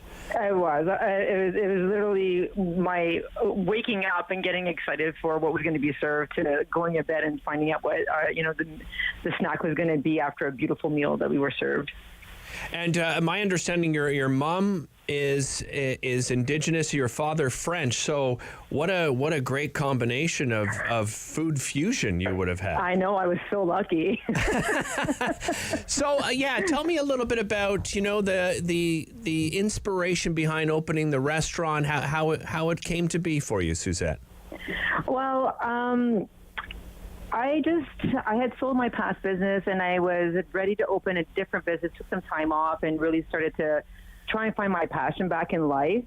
And I just started going back to cooking, what I love to do, what I've always loved to do, and just reminding myself of the old recipe. Now I had to go by memory because nothing was written down. Oh yeah, nothing was written down, but I spent so much time in the kitchen with my grandfather. I could remember almost all of the ingredients, the memory of what was getting in there. And I just started to create it a little bit more and a little bit more, and then just twisting it on to, today's palate, because it's not the same as what it was, 40 years ago. Right. Lifestyle, diet changes and so I try to create a nice little fusion and increase the flavors a little bit, as well as just pulling from my dad's side, which his palate is incredibly insane, and then just nice. And getting a lot of input on his side as well. And then I just said, you know what? I'm opening a restaurant. Food is too good. Good for you. I need to share this. Yeah. I love that. I love your enthusiasm for this, and I understand the feedback has been phenomenal so far. I've been very lucky. I think what the feedback is just that no one's really been able to have what we eat. I would say Indigenous, but maybe more modern take of it. Right. It's really hard for me to be able to. I can't serve moose meat. I can't do a lot of these things because they're not farmed. So it's just basically what I was raised on, trying to make a twist with it with bison, and then what you would find if you went to a powwow, and Right. just our culture of what we eat. And then I just said, you know what? Boom, and then everybody's just like, yay. Nice. So let's take a little walk through your menu. Tell me a little bit about your menu and what you offer. Well, as I'm on the phone with you, I'm in the kitchen prepping for the week, and I just finished off my Three Sisters stew, which is an Indigenous stew, and then I'm creating all of my bags, preparing them for my bannock. Okay. And with the bannock, I'm slow cooking the chili that goes on it. I just finished the sloppy joe that goes on it. I am making my wild rice at the moment. I'm making my bison wild rice, as well as I have a vegan wild rice. And I'm making hamburger soup right now, and then my wild rice soup. I've got so much on the go. My bison burgers are being formed. I'm surprised. Right now. Yeah, I'm surprised you could do this interview. My goodness, you're busy there. You're multitasking. I don't sleep. Yeah, well, most people in the restaurant business, yeah, that's for sure. There's not much of that happening. But we do have these amazing burgers. That's been like people are just talking about the burgers so much, the bison burgers, and it's just that's the big take. Our biggest sellers are the powwow taco, okay, the bison burger, and our chicken fingers because they're gluten free and they're to die for good. Tell me about the tacos, the powwow tacos.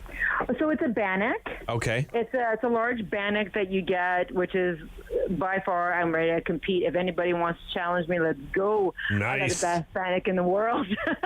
And we put some chili on it, some slow cooked chili. It's bison chili. We top it off with some nice lettuce, some grape tomatoes, green onions, some cheddar cheese, and I have some secret sauces that I have in my bank.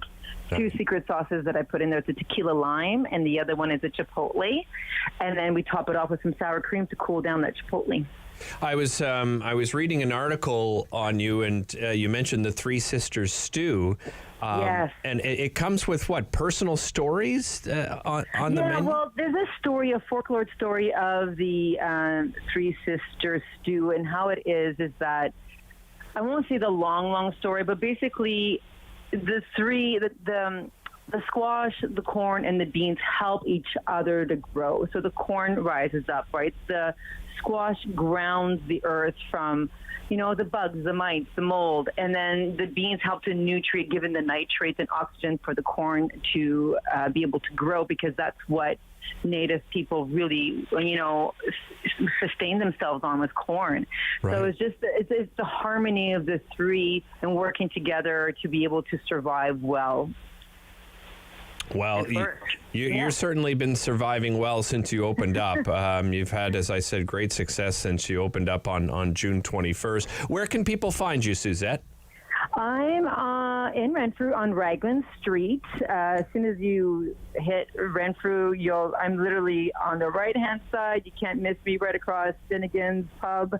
A cute little, you'll see me, I'm cute, all black and white with some beautiful flower boxes. I'm like the little gem, and nice. I like to think I'm the little gem, but there's quite a few little gems in this place. Wonderful. Thank you so much for taking the time out, and congratulations on all the success so far, Suzette. Well, thank you so much. A pleasure. That is Suzette Foucault, owner and executive chef over at the Manitou Bistro, the new restaurant in Renfrew. Really, as I said off the top, has really burst onto the food scene here in the there in the Ottawa Valley. We'll introduce you to another great business tomorrow. Just another reminder as well. We talked about that in the news, probably coming up again, but 4 federal ministers not running in the next election. Certainly going to be opening up some spots in cabinet.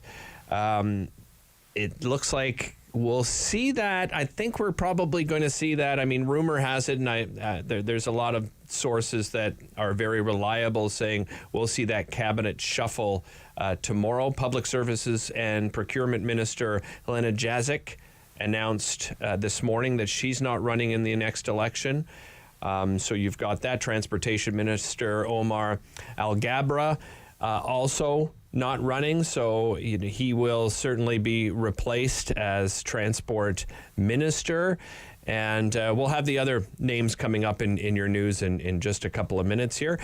That does it for me. I'll be back again tomorrow. Another great show for you tomorrow. Speaking of that Canada-Carleton riding, there the voters go to the polls on July the 27th, and the Liberal candidate Karen McCrimmon will be joining us on tomorrow's show. We had Sean Webster, the PC candidate, and NDP candidate Melissa Conrad on the show, so we'll get another perspective for those of you in that Canada-Carleton riding. All right, your news coming up in just a moment. This is Derek Fage filling in on the Sam Laprade Show. You've been watching on Rogers TV, listening on City News.